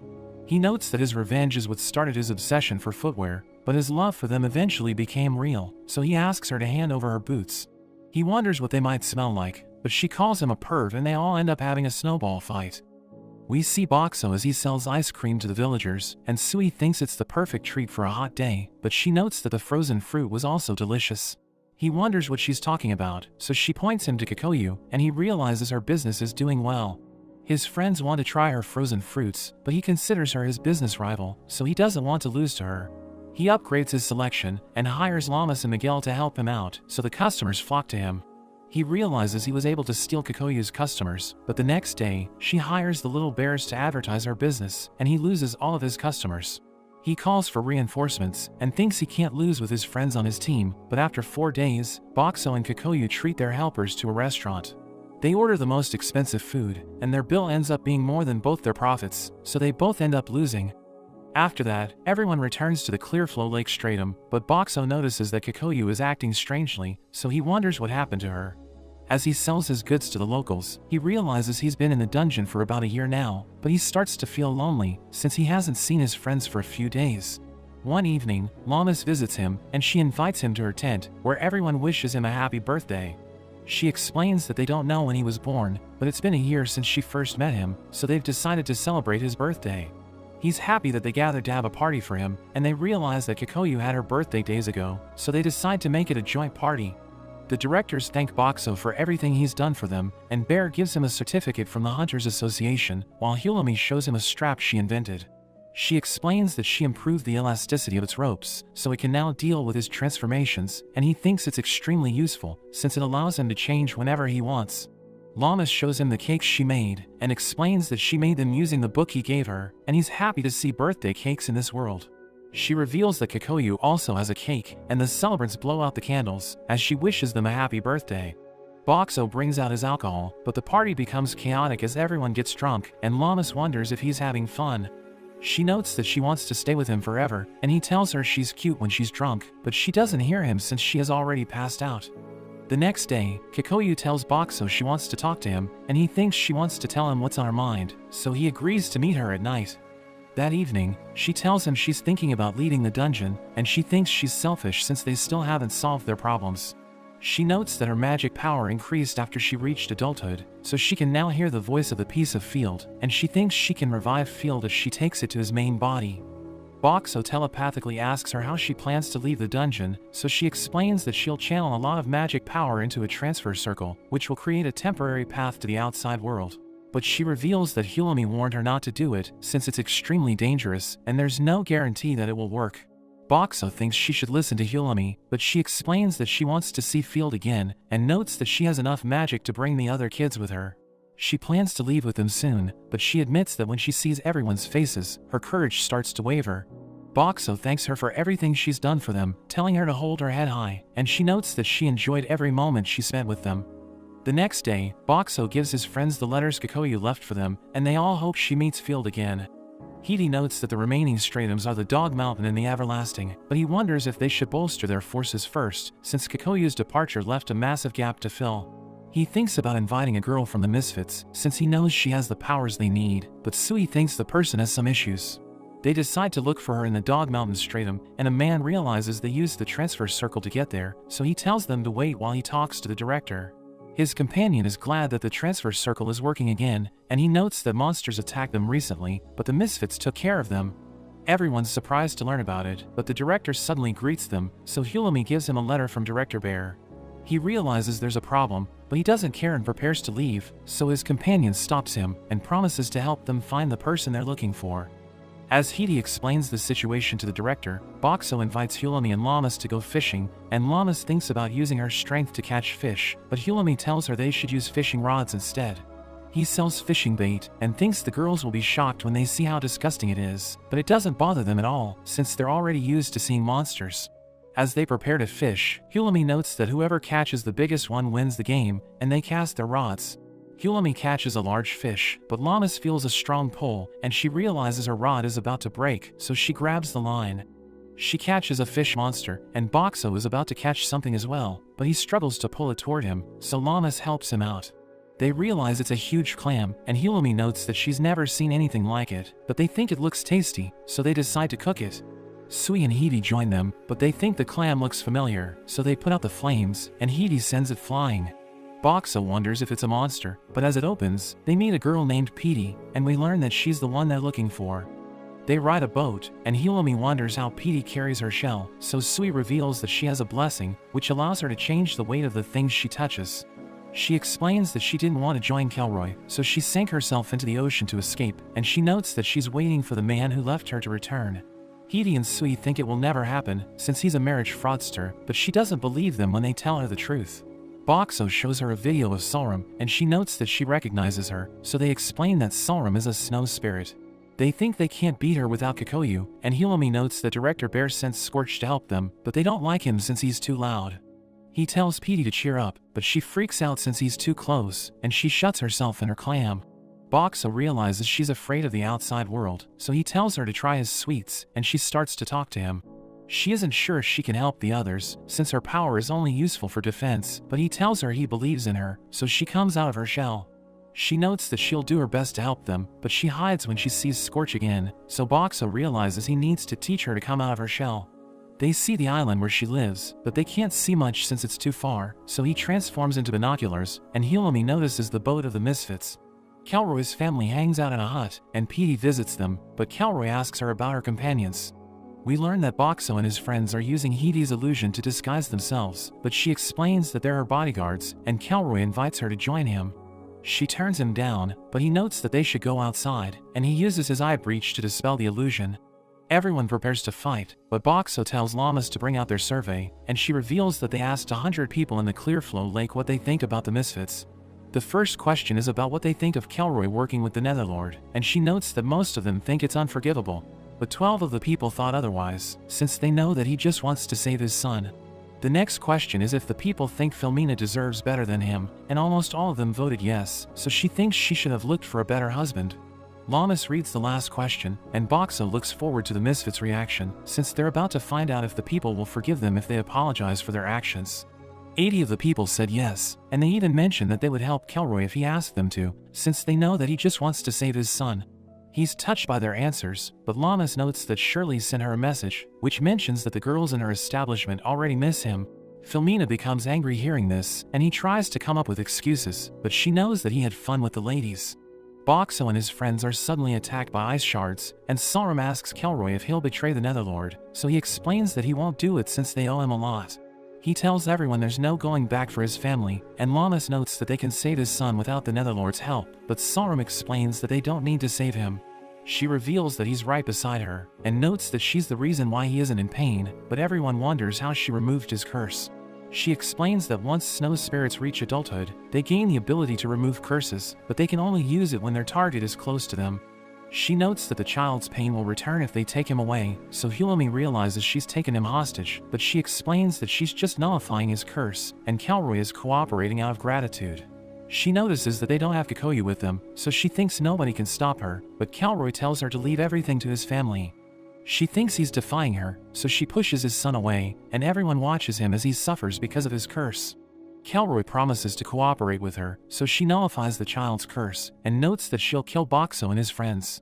Director Scorch suddenly lunges at her, so she calls him an idiot and freezes him, but he unleashes his flames to counter her ice. She can't believe he's a flame spirit, and Boxxo realizes that Director Bear sent him, since he's the only one who can rival her powers. He takes Solrum away, and as everyone prepares to fight, Filmina tells Shiro and Akka it's time to reveal their true forms. They spread their wings as they transform into vampires, and Shiro and Akka take to the sky, while Lammis charges at Filmina. She breaks through her defenses and grabs onto her, but it turns out to be a decoy, and Filmina flies away. Boxxo launches his bottled drinks at her, and she gets covered with liquid, but she realizes she can't control it with her water magic since it's lotion. She manages to land safely, but Lammis knocks her out, and Boxxo is glad everything went well. Shiro and Akka attack Petey, who dodges their attacks and closes the distance, and she notes that she won't lose to them, since they were hired by the woman who stole her man. They wonder how she came up with that idea, and they attack her again, but she blocks with her shell, and they realize their mother has been captured. They think they need to buy time until Kelroy comes to help them, and they start to run away, but Boxxo throws some interesting magazines at them, which makes them stop, but Boxxo's friends tell him he doesn't fight fair, so he realizes they don't agree with his methods. As Miguel and Kelroy fight, Kelroy is impressed that Miguel has figured out his eye breach, so Boxxo wonders if it does more than just break blessings. He wants to stop Kelroy no matter what it takes, so he threatens to blast Akka with his soda, and Kelroy becomes worried, but Director Scorch and Solrum suddenly destroy their surroundings. Boxxo protects his friends, and they realize that Kelroy is using his eye breach to cancel out the blizzard, but Solrum tells him to get rid of Scorch's flames. They start to walk toward him, and Boxxo and the others think they need to do something, so his friends rush forward, but Solrum and Kelroy suddenly disappear, and they take Boxxo away. Boxxo is teleported to the enemy base, and we see that Petey is with him, since she was caught in the area of effect. Kelroy tells him they're in the stratum where the Netherlord operates, and explains that they need Boxxo to clear the dungeon since they lack food and materials, but he refuses to join them. Kelroy asks Petey to help them again, but she still turns him down, so he explains that he won't let them out unless they agree to help him. Shiro and Akka want to buy Boxxo's goods, so he shows them his selection, but they realize it's 10 times the usual price, and he refuses to give them a discount. After that, Petey wants to use the toilet, so Boxxo makes a tent where she can relieve herself, and plays music when she goes to bed. The next day, Kelroy can't believe Boxxo turned their cell into a place they can call home, and Petey notes that she could stay there for weeks, but Kelroy asks them if they've changed their minds. They still refuse to join him, so he warns them that Solrum and the Netherlord might have them executed within the week, but they realize he's telling them they still have time to escape. Shiro and Akka beg Boxxo to give them a discount, so he slashes the price of his goods, and they enjoy their meals. He realizes they haven't eaten properly, and he gives them alcohol for free, but they end up getting drunk, and they admit that they missed their friends in the dungeon. They reveal that the Netherlord's middle finger general is at the base, and Boxxo wonders if there are monsters nearby, so they reveal that there are at least 100 of them. They mention that most of them are skeletons, but there are also humans in the base, who wear strange coats as they walk around. Filmina visits the cell, and tells Boxxo to go with her, since Solrum wants to talk to him. They take him to Solrum, who orders Filmina and the twins to leave, so they tell Boxxo to be careful and walk away. He wonders why Kelroy's son isn't with her, since he thought she needed to touch him to nullify his curse, but the boy suddenly runs to her, and he wonders why they treat each other like siblings. She calls the boy a good actor, since he was able to convince everyone he's suffering from his curse, but she tells him to stay close to her, because she can't nullify his curse if he gets too far. He's worried since Boxxo has seen what their true relationship is like, but she tells him not to worry, and explains that Boxxo can't tell anyone the truth with his limited vocabulary. The boy wants to buy his goods, so she gives him coins, but Boxxo thinks she's creepy since she seems overly attached to the boy. She starts to feel sleepy, so she leaves to take a nap, and the boy tells Boxxo that he acts childish when she's around. He apologizes for deceiving him and explains that he's just pretending to be Soram's friend so that he can collect information about the Netherlord. He reveals that even his family doesn't know the truth since his brothers aren't good at keeping secrets, but his parents told him about Boxxo's abilities and he promises to help him escape. Boxxo spends the next few days selling his goods to everyone in the base, and when he returns to Petey, she asks him if he has food. He gives her rice, and she tells him his food is always delicious, but he wonders why she's too close to him. Kelroy's family visits the cell again, and Boxxo knows he'll have a barbecue party with Soram the next day because the boy begged her to let him join them. He thinks it's the perfect chance to escape, since he'll be going to the roof with Petey, but Kelroy warns him that the Middle Finger General is nearby. He notes that Boxxo is so cool that he wants to leave the Netherlord, and the twins agree with him, while Filmina tells Boxxo to record his reunion with Lammis.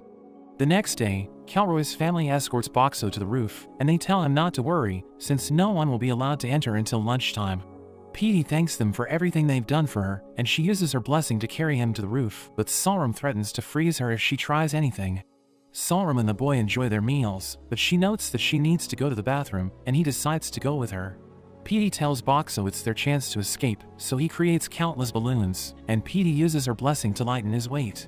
They take to the sky, and he transforms into a vacuum to create a powerful wind, which allows him to control where they're going. Soram returns, and she can't reach them with her spells, but a huge monster comes out of the ocean, and it telepathically tells Boxxo it's the Middle Finger General. It blasts them with its water cannons, but Boxxo's barrier protects them, and he thinks it won't stop pursuing them unless they defeat it. He tells Petey to tie his balloons to her shell, and he creates concrete blocks to attack the general, which screams as the blocks hit it, and he removes his barrier before it can recover. He transforms into a supersized vending machine as he falls, and he crushes the general's back, which kills it in an instant.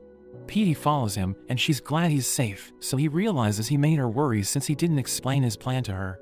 As they fly away, Boxxo realizes he defeated the Netherlord's arm using the same method, and he hopes the fishes will eat the general, since his enemies will learn he killed it if they find its body. Boxxo and Petey reach an island, where the locals recognize them, and they gather around them. Lammis rushes toward Boxxo, but Petey gets in her way, and tells her she might hurt him if she isn't careful. He realizes she's sad, so he gives her flowers, and he's happy to see her smiling. Hulami wonders if he also has something for her, and he thinks giving her the same bouquet would be boring, so he gives her toy tools. Petey asks him if he doesn't have a gift for her, so he gives her a keychain, but Hulami and Lammis wonder why they're so close, so she explains that it's because of the time they spent together. After that, the directors discuss what to do next, and Bear suggests destroying the Netherlord's base on the Stratum. But the other directors are against it, since they'll be defenseless if the Dog Mountain attacks them.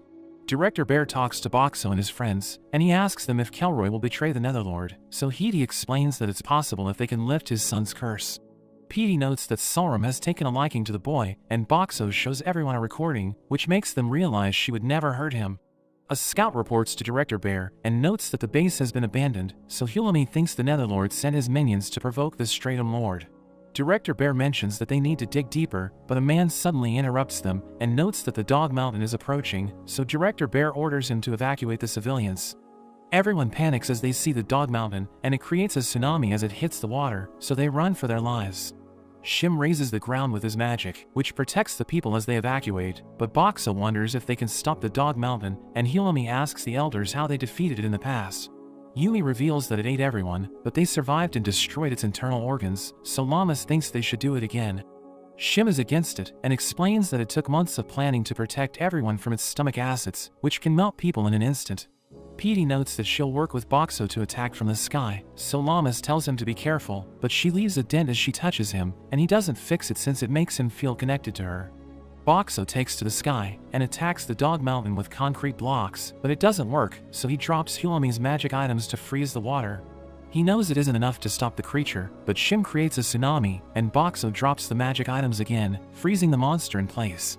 He knows it's only a matter of time before it breaks free, so he flies away, and uses the transfer circle to escape with the others. After that, the residents of the Dog Mountain Stratum move to the Clearflow Lake, where Boxxo gives them a huge discount since he knows they're having a hard time. As he observes the locals, he notices that they've changed the way they dress up because of the fashion boom that followed the Goddess Grand Prix. He thinks that since everything's going well, the men will start to look for entertainment, which is why they're waiting for Shirley's shop to reopen. She hires him to help her find customers, so he waits outside her establishment, and she invites the men who approach him. They can't resist her because of her good looks, and she tells him to stick to their plan, but as he waits for other men to approach him, Gorth suddenly asks him about Shirley. He can't believe Gorth is interested in her, but realizes he knows nothing about her personal life, so he decides to look into her. The next day, Boxxo gets his friends to help him out, and they wait outside Shirley's house, where Boxxo hides his presence. He notices a group of suspicious men who try to break into her house, and Suko sees them, so she scares them away. Shirley hears her, so she looks around outside, but she doesn't find anything. She leaves her house, and everyone wants to know where she's going, so they decide to follow her. She heads to an orphanage, where she gives away money for the kids, and Boxxo and his friends can't believe it, since they didn't think she was the kind of person who would do that. They discuss how amazing she is, and Boxxo thinks Gorth doesn't stand a chance, since she's way out of his league. They feel guilty for following her, so they decide to come clean, but she tells them it's okay, and asks them to play with the kids. Boxxo gives everyone food, and as they enjoy their meals, he's glad to see that they're having fun. Boxxo and his friends leave the orphanage, and Lammis asks Shirley what she does on her day off, so she explains that she usually stays at home and lives a simple life. Boxxo realizes she's the perfect woman, because even though she spends her nights with men, she's actually a good person who helps children. After that, Gorth asks Boxxo if he learned anything about Shirley, so he shows him the suspicious men who tried to break into her house, and Gorth promises to look for them. Boxxo also shows him videos of Shirley, and he realizes she's amazing, but he thinks she's too good for him, so he decides to just watch over her from a distance. A week later, Boxxo notices that something is bothering Shirley, so she explains that something happened recently. She notes that her neighbors told her about the suspicious men who have been stealing her underwear, but she wonders why they stopped bothering her. Gorth suddenly appears, and he asks Boxxo if the place is closed, but Shirley invites him to join her for a drink, so he becomes nervous. Boxxo treats them to his drinks, so they start to drink together, and he knows he can't do anything since he's just a vending machine, but he still wants them to end up together. After that, Boxxo and his friends talk about the everlasting stratum, which is found at the lowest level of the dungeon, and Lammis reveals that it hasn't been conquered yet. She notes that they will see a huge open area when they enter it, but there are 3 paths that stretch out in straight lines, and only one of them has been conquered. She reveals that a hunter took the right path and walked through it for an entire year, until he finally reached a dead end. She notes that it took him another full year to make it back, and he didn't starve to death, because his blessing allowed him to survive without food. She tells everyone it will be a long journey, but notes that they have to try, and everyone's confident they'll be fine since they have Boxxo, but he thinks they need to find a way to travel faster. He realizes he now has over 2 million points, since he earned a lot by defeating the Middle Finger General, and he knows he can rank up if he saves 3 million. Miguel and Hevie decide to go with them, and they think they can clear the everlasting stratum if they work together, but they're worried that the Netherlord might try to sabotage them. After that, a girl reports to Director Bear and notes that Kale has broken out of prison, so he wonders what happened to the guards who were watching her. The girl reveals that they were put to sleep, and Kale escaped since someone cut the bars in her cell, so Director Bear realizes that someone broke her out. And there's also a report that there's a horde of over 500 monsters approaching, so Boxxo realizes they need to take care of them. He transforms into binoculars, and as Lammis uses him to check the monsters, she sees that there are 3 monster types.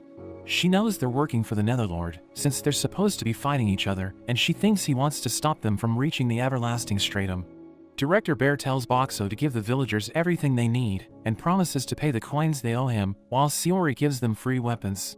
She explains that she's doing it to promote her company, but Boxxo and his friends know she just wants to help the villagers, since she wants all of them to survive. They continue to watch the monsters, but Lammis wonders why they aren't moving, and Miguel and Petey tell her to rest while they take over. As they enjoy their food, they wonder when the horde will start moving, since they appear to be waiting for something. Director Bear wonders if they should attack first, but Origin thinks they might suffer heavy losses, so Lammis suggests forming a strike team. Everyone thinks it's a great idea, so Director Bear prepares a wagon, and the strike team leaves to fight the monsters. Shim realizes they're in range, so he tells Director Bear and Lammis to stop the wagon, and he uses his wind magic to blow the monsters away. Hoxie and Sui fire their arrows, while Boxxo tells Lammis to flip him over, and he summons concrete blocks, which she throws at the monsters. Director Bear realizes the monsters are closing in, so he carries the wagon away, and when they reach the town, the villagers attack the monsters from a distance. The others join the fight, and everyone works together to defeat the monsters, but Director Bear thinks they still need to hunt down the survivors. He takes Boxxo and his friends to the woods, where they stop as they see a group of monsters, and Director Bear leaves with Miguel to fight the frogs. The elders decide to fight the two-headed snake with Director Bear, and Boxxo and the others prepare to take on the crocodile fiends. They use their powers to take down the monsters, and Yumi slices off one of the snake's heads, while Shim burns the other one with his fire magic. The ground suddenly starts to shake, and they see the Stratum Lord, so Shim casts his gravity magic to immobilize it. He tells the others to take care of it while he pins it down, so they attack it with everything they've got, and Petey hides in her shell, while Lammis throws her at the monster. They cut off one of its legs, and Lammis punches it in the head, but it has no effect, and Shim notes that the monster is about to move again. She throws Boxxo into the sky, and he transforms into a giant vending machine, which instantly crushes the monster's back. Miguel praises him for defeating the Stratum Lord, but Lammis reveals that she was worried, since she thought she had thrown him too high. After that, the people drink together as they celebrate their victory, and they all get drunk, but they can't believe Shirley outdrank all of them. Boxxo realizes he now has over 3 million points, which means he can finally rank up, and he thinks his new powers will help him defeat the Netherlord. He spends his points to reach rank 3, and as he checks his stats, he realizes that the range of his blessing and telekinesis has doubled.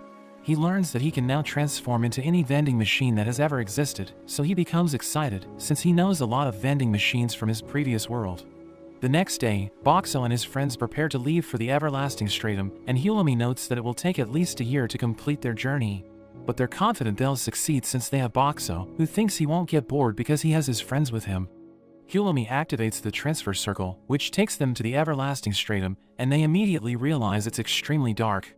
They head to the Hunters Association, where they meet an elderly couple, who discuss how they should pass the time, since there isn't much to do in the stratum. They know that Boxxo and his friends are there to clear the stratum, so they show Hulumi their records, and note that the hunter who cleared the right path returned with the belongings of his fallen companions. The people in the stratum saw it, so they decided to leave, but we learn that there are no monsters in the area, and the hunter's companions only died from starvation. The elders give them red stakes, which the hunters use to mark how far they've gone, but Lammis thinks they won't need them, since they'll surely reach the end. The elders show them the cart Director Bear left for them, but they realize they have nothing to pull it, so Boxxo activates his rank 3 powers, and transforms into a car vending machine. He brings out a 2-seater, which amazes his friends since they've never seen anything like it, and he transforms into a gas pump to fill the car with fuel. He drives it around with his telekinesis, so his friends realize they can use it to travel faster, but Hulumi knows she needs to remodel the cart. She pulls an all-nighter so that they can attach it to the back of the car, and she sees a chest Director Bear left for them, but she recalls that he only told them to open it once they reach the deepest point. Boxxo knows she's tired, so he gives her a drink, and tells her to take a break. She thinks the car will save them a lot of time, but notes that she wouldn't mind going on a long journey with him, since she enjoys every moment she spends with him. Everyone boards the cart, and they enjoy the ride, as they realize it's a lot faster than they imagined. They take the middle path, and they continue to go straight, as they train during their stopovers to stay in shape. Boxxo's friends watch movies and play during their travels, and on the 7th day, they discuss how they might have already set a new record, since they haven't seen red stakes for an entire day. Boxxo thinks it's possible, since he's been driving at 80 km/h for a week, and he thinks they'll reach the inner depths soon. They suddenly see something approaching, and they think it's a monster, so they prepare to fight. But they realize it's just Shiro and Aka, who beg Boxxo to give them water and food. He gives them what they want, and Hidi asks them what happened to their parents, so they explain that their parents are up ahead.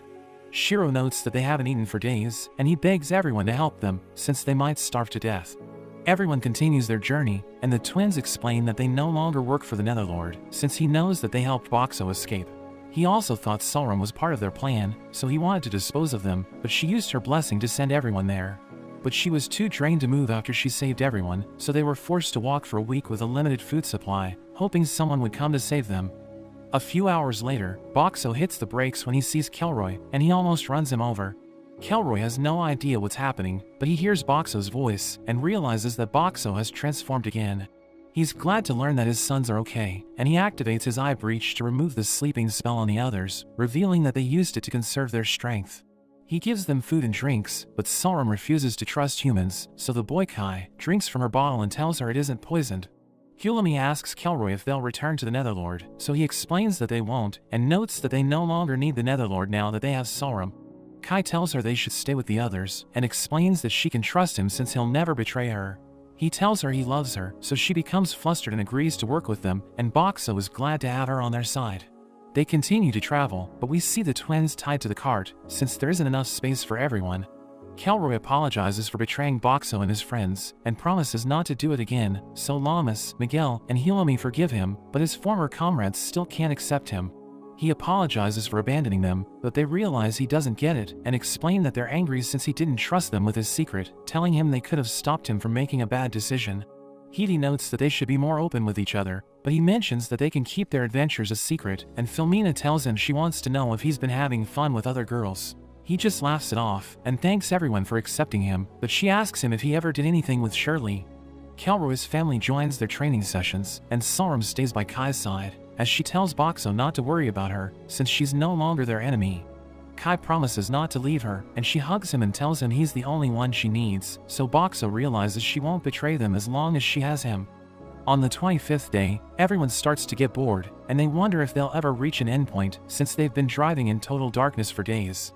On the 28th day, they finally reach a door, and Lammis pushes it with all her might, but it doesn't budge, so they think they must do something to open it. Hilami sees shapes on the wall, and thinks they can open the door if they insert something in them, but she has no idea what to put inside them. Boxxo remembers the Stratum Lord coins, and thinks they're a perfect fit, and everyone realizes he's right, but they can't open the door since they don't have the coin for Dog Mountain. Hilami remembers the chess Director Bear left for them, and realizes it has the coin for Dog Mountain, so they're all grateful to him. They use it to open the door, and they talk about the wishes they want granted, since they don't think the Dungeon Master can grant all of them. Kelroy's family wants to remove Kai's curse, and the others mention they don't need anything, but Boxxo notes that he wants to become a human. He tells everyone that Kelroy's wish should go first, but Kelroy is worried that only one of their wishes would be granted, so Boxxo tells him not to worry, since there are other dungeons in this world. They head inside, and realize the room is pitch black, but there's suddenly a light as they reach the throne, and the Dungeon Master congratulates them on completing the dungeon. He tells them their wish will be granted, but notes that one of them is a threat to his dungeon, so Sorum explains that she no longer works for the Netherlord. He reveals that the Netherlord has stolen most of his power, and he suddenly appears before them, telling them he never expected anyone to clear his dungeon. Boxxo thinks he looks like an average salaryman, but he makes a table for everyone and tells them to sit, since he knows they have a lot of questions for him. Boxxo gives him a drink, and he wants to be the one who gives food and drinks to everyone, since he's worried that his friends might get poisoned. Hilami asks the Dungeon Master about the dungeons, so he reveals that they're works of art created by ancient wizards, so that they can brag to each other about their creations. She wonders how many of their wishes will be granted, so he explains that there's no limit, but notes that he needs energy to do it, and they're limited to the mana in the dungeon. Kelroy asks him if he can remove his son's curse, so he explains that it won't be a problem, but it will cost a lot of mana. Hilami wonders if he can turn Boxxo into a human after he cures Kai, so he tells her it's possible, but it would consume all the mana in the dungeon. Everyone's happy that they can have both wishes granted, but he notes that the dungeon will collapse after he grants their wishes, and Boxxo doesn't want everyone to be buried alive just for his wish. He tells Kelroy to have his wish granted first, and the Dungeon Master explains that Boxxo can return later, so that he can turn him into a human without destroying the dungeon. The Dungeon Master removes Kai's curse, and he thanks Sorum for everything she's done for him, but her bracelet suddenly starts to move, and it stabs the Dungeon Master. Kelroy thinks she killed him, but she explains she doesn't know what's happening, and the Netherlord comes out of her bracelet, as he notes that everything's going according to his plan. He knows that the Dungeon Master is weakened, since he just finished granting a wish, so he thinks it's the perfect time to finish him off. He absorbs the Dungeon Master's power, and Sorum can't believe he used her, but he explains that she belongs to him, so he can do whatever he wants with her. She attacks him with her ice magic, and tells him she's no longer loyal to him, so he prepares to destroy her, but Kelroy protects her with his eye breach. He explains that he won't let anyone kill her since she might become his daughter, and Boxxo thinks they can defeat the Netherlord if they work together, but he notes that he has already achieved his goal. The ground shakes as he prepares to destroy the dungeon, and he notes that monsters exist to make people suffer, so he wants everyone to die as the dungeon collapses. He suddenly disappears, and the Dungeon Master notes that he'll transport Boxxo and his friends to the Clearflow Lake Stratum so that they can help the people evacuate. He explains that he doesn't know how much power he has left, but he promises to do what he can to help them escape, and he tells Boxxo he can no longer grant his wish. But he gives him a lot of points as a gift, and Boxxo teleports away with his friends. The Dungeon Master wishes them all the best, and as his body disappears, he thanks them for enjoying his dungeon to the very end. Back at the Clearflow Lake, Lammis tells Director Bear they need to send everyone to the Origin Stratum because they need to evacuate the dungeon. Lammis beats up the monsters in her path, and she barely manages to push the exit open, so the people start to escape. But Director Bear learns that the monsters are all over the village, so he works with the other directors to hold them off. Boxxo's friends join the fight, and the people continue to evacuate, but the Netherlord is impressed by their efforts, so he releases his hold on the door. Lammis pushes it open, allowing the people to escape faster, but the Netherlord suddenly summons a horde of skeletons, so Boxxo creates a massive barrier to protect everyone. He transforms into a giant vending machine, and we learn that maintaining that form consumes a lot of points, but he thinks he'll be fine because of the gift the Dungeon Master gave him. The monsters start to attack his barrier, and he tells everyone to escape while he holds them off, but Lammis doesn't want to leave him behind. Lammis tells her they'll only get in his way, and she realizes he won't let her enter his barrier, so she tells him not to die and escapes with the others. The Netherlord realizes he's ready to sacrifice his life for his friends, but notes that he still has control over Sorum, and he forces her to use her blessing to capture Kelroy and the others. He electrocutes all of them, and threatens to kill Kai if Kelroy doesn't use his eye breach to erase the barrier, but Boxxo removes it himself. The monsters start to attack him, and he takes little to no damage, but the Netherlord blasts him with dark energy, and the damage forces him to return to his original form. The monsters continue to smash him, and his friends watch in horror as they turn him into a total wreck. But the Netherlord suddenly senses a mysterious power, which causes him to loosen his grip.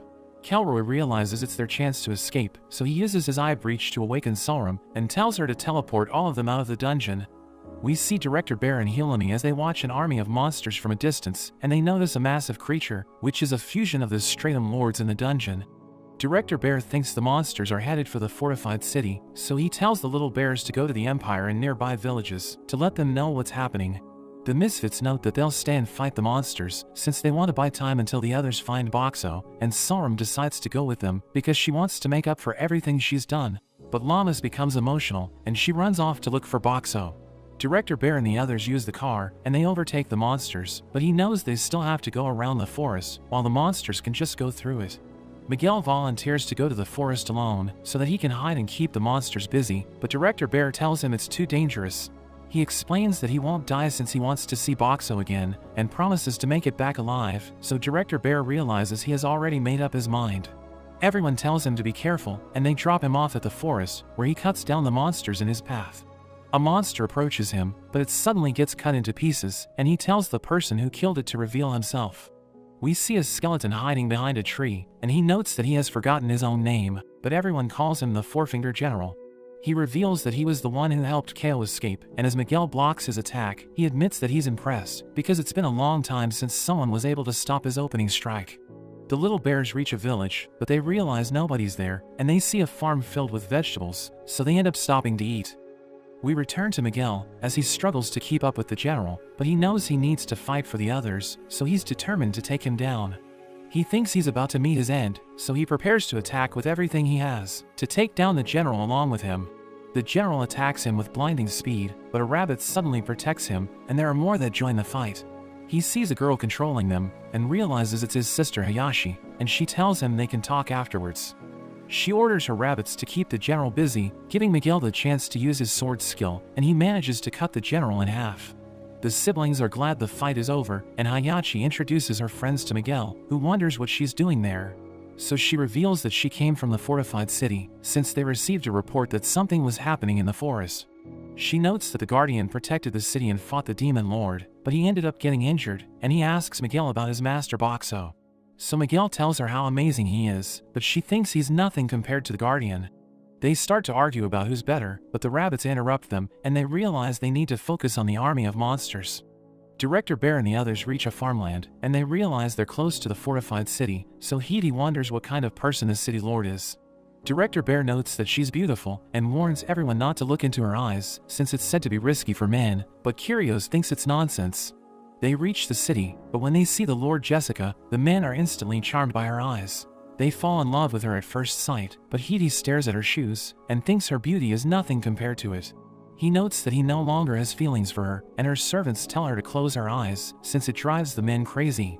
Director Bear tells her about the situation, and she can't believe the Netherlord is making his move, even though they're negotiating a truce with the Demon Lord. She thinks the Netherlord wants to seize power, so she orders her butler Stek to send a messenger to the Demon Lord's territory so that the Guardian can return to the city.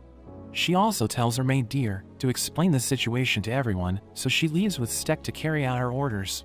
The Misfits take down a group of monsters, and they hope the others have found Boxxo, since they want to pay him back for everything he's done for them. They see another group of monsters, so they prepare to fight, but Chaos suddenly appears and notes that she'll punish them for betraying the Netherlord. She lifts the corpses from the ground and stitches them together to build her armor of rot, but Sauron summons a giant ice shard to attack her, so she creates a bone shield to block it. It almost reaches her, but her armor destroys it, and she prepares to crush Sauron, but her leg suddenly falls apart. She wonders why her armor is decaying, so Kai reveals that he used his powers, and explains that the Dungeon Master helped him control his blessing instead of removing it. She prepares to attack him, but his brothers stab her, and she falls as her armor breaks apart. We see Siori as she prepares to leave the village, but her servants warn her she might run into monsters, and suggest hiring an escort. But she knows that the people are busy rebuilding their village, so she doesn't want to disturb them.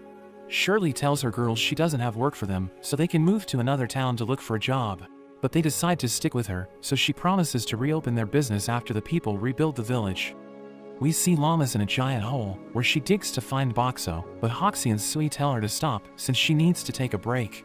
She continues to dig anyway, so Hulami decides to help her, and shows her a magic item that can find Boxxo's soul.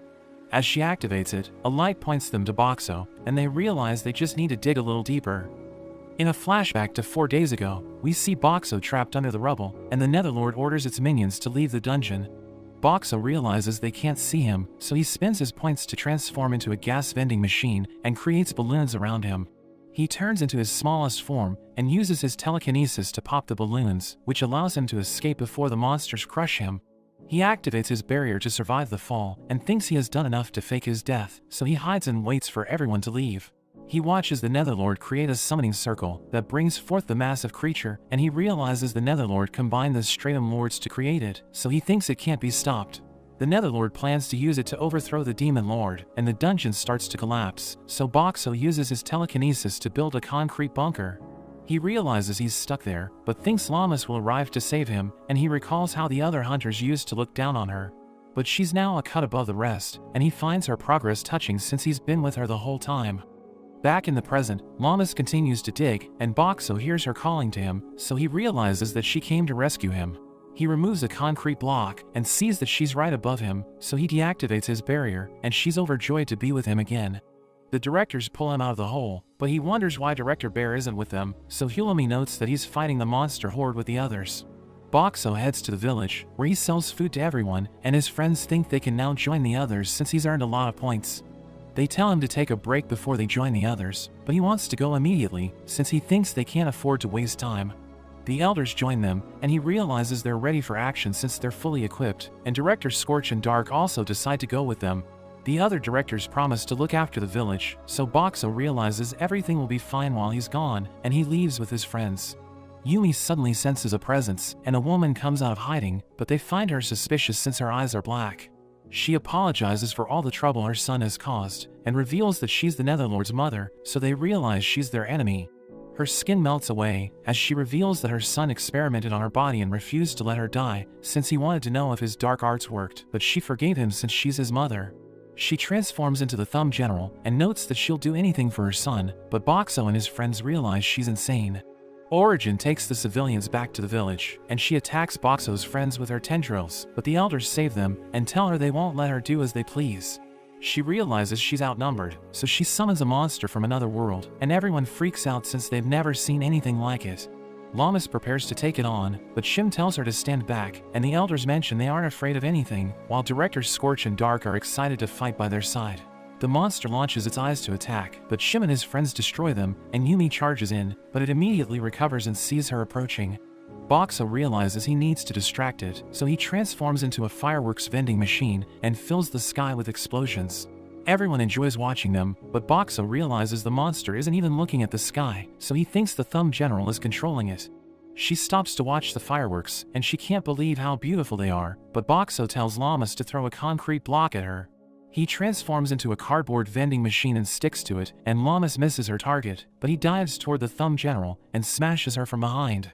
He turns into his smallest form and creates balloons to land safely, but Lammis scolds him for being reckless, and he wonders what happened to the monster. Shim explains that it's returning to its world, since it lost its master, but Boxxo thinks they need to hurry to find the others. He transforms into a vehicle vending machine, and thinks he needs something to accommodate all of his friends and handle a bumpy ride, so he brings out a pickup truck. His friends are amazed since it looks different from the car they used, and he realizes he made the right choice, since it has enough space for everyone. Hulami enjoys driving it, but Boxxo realizes it's almost time for lunch, so he wonders what to get for everyone. They stop to take a break, and Boxxo gives his friends pizza, but he realizes the elders don't like it, so he gives them noodles instead. They thank him for looking after them, but wonder what to do with their leftovers, and they decide to give them to Sui since she's always hungry. They continue their trip, and Boxxo thinks about how to defeat the Netherlord, but Sui tells him she's still hungry, so he gives her some more, but she still isn't satisfied, and he's annoyed since she won't stop bothering him. She tells him she wants a sweet drink, but he doesn't want her to get diabetes, so he gives her a diet soda. She realizes it tastes different, and Boxxo tells her she might gain weight, but she explains that it won't happen since she exercises a lot. A few days later, Yumi sees a group of people fighting monsters, and everyone realizes they're outnumbered, so they decide to join the fight. Shim and Scorch think it's dangerous to use magic, since they might hurt the people, so Hulami runs over the monsters instead. Boxxo realizes it's Kelroy's group, and he notices they're looking after a group of hunters, so his friends help them defeat the monsters. Sui thinks they don't need her help, but Boxxo pushes her out of his barrier, and Hoxie tells her to join the fight, so she starts to fire her arrows. They wipe out the monsters, and Boxxo is impressed by their power, but thinks they need to prepare for their fight with the Netherlord. We meet the field Hadake, who was a student in Japan before he was reborn, and we learn that Kurayata and Boten are members of his family. Hayachi's rabbits are with him, and he has known Kikoyu for a long time, so she's like family to him. Hayachi is also his friend, but he knows she isn't as capable as she looks, and the left-leg General Kotek helps on his farm even though she serves the Demon Lord. We learn that he once fought the Demon Lord's forces, and lost consciousness after a fierce duel with the former left-leg general, but he woke up and saw his friends a few weeks ago. He realized that while he was unconscious, Kotek had spread his seeds throughout the Demon Lord's domain, which helped solve the starvation issue affecting the area. So the Demon Lord took a liking to him, and invited him to negotiate a peace treaty. Hadake thinks Kikoyu has grown into a beautiful woman, and she becomes flustered since she can read his thoughts. Kotek notices he has gotten better at moving, since she no longer feels the ground shaking, and we learn that he's on his way to the Demon Lord's castle. He knows the Demon Lord is actually a good person, since they've talked several times, and we learn that crops don't grow in the demon realm. But he made his veggies drought resistant, and spread them around the realm to solve the food shortage. Everyone in the realm now treats him as a hero, and the Demon Lord no longer has a reason to invade other lands, so he wants to put an end to the war. He knows Kikoyu met Boxxo while he was unconscious, and he wants to learn about him, since he knows they're both from Japan. She tells Hadake about Boxxo's abilities, and he wants to help him after they make a deal with the Demon Lord, because he knows that the Netherlord is up to something. He thinks Kotek won't help him against the Netherlord, but she explains that she'll stick with him, because he saved the realm and her village. But she tells him not to get the wrong idea, since she doesn't have feelings for him. He realizes she's a tsundere, and starts to take an interest in her, but Kikoyu reads his thoughts and becomes jealous. They reach the castle, and Hadake realizes the Demon Lord looks as charming as ever, but he thinks the Demon Lord is nothing compared to him, since he can make delicious vegetables. He makes a chair for the Demon Lord, and notes that they haven't met for a long time, but the Demon Lord tells him there's no need to be so formal, since the realm owes him a great deal. The Demon Lord notes that he wants something to drink, so Kikoyu gives him fruit juice, but he collapses after he drinks it. The right-arm general wonders if he's been poisoned, but he explains that he just fainted because of how delicious it is, and he tells the general to taste it. He takes a sip, and he starts to lose it, but he manages to regain his composure.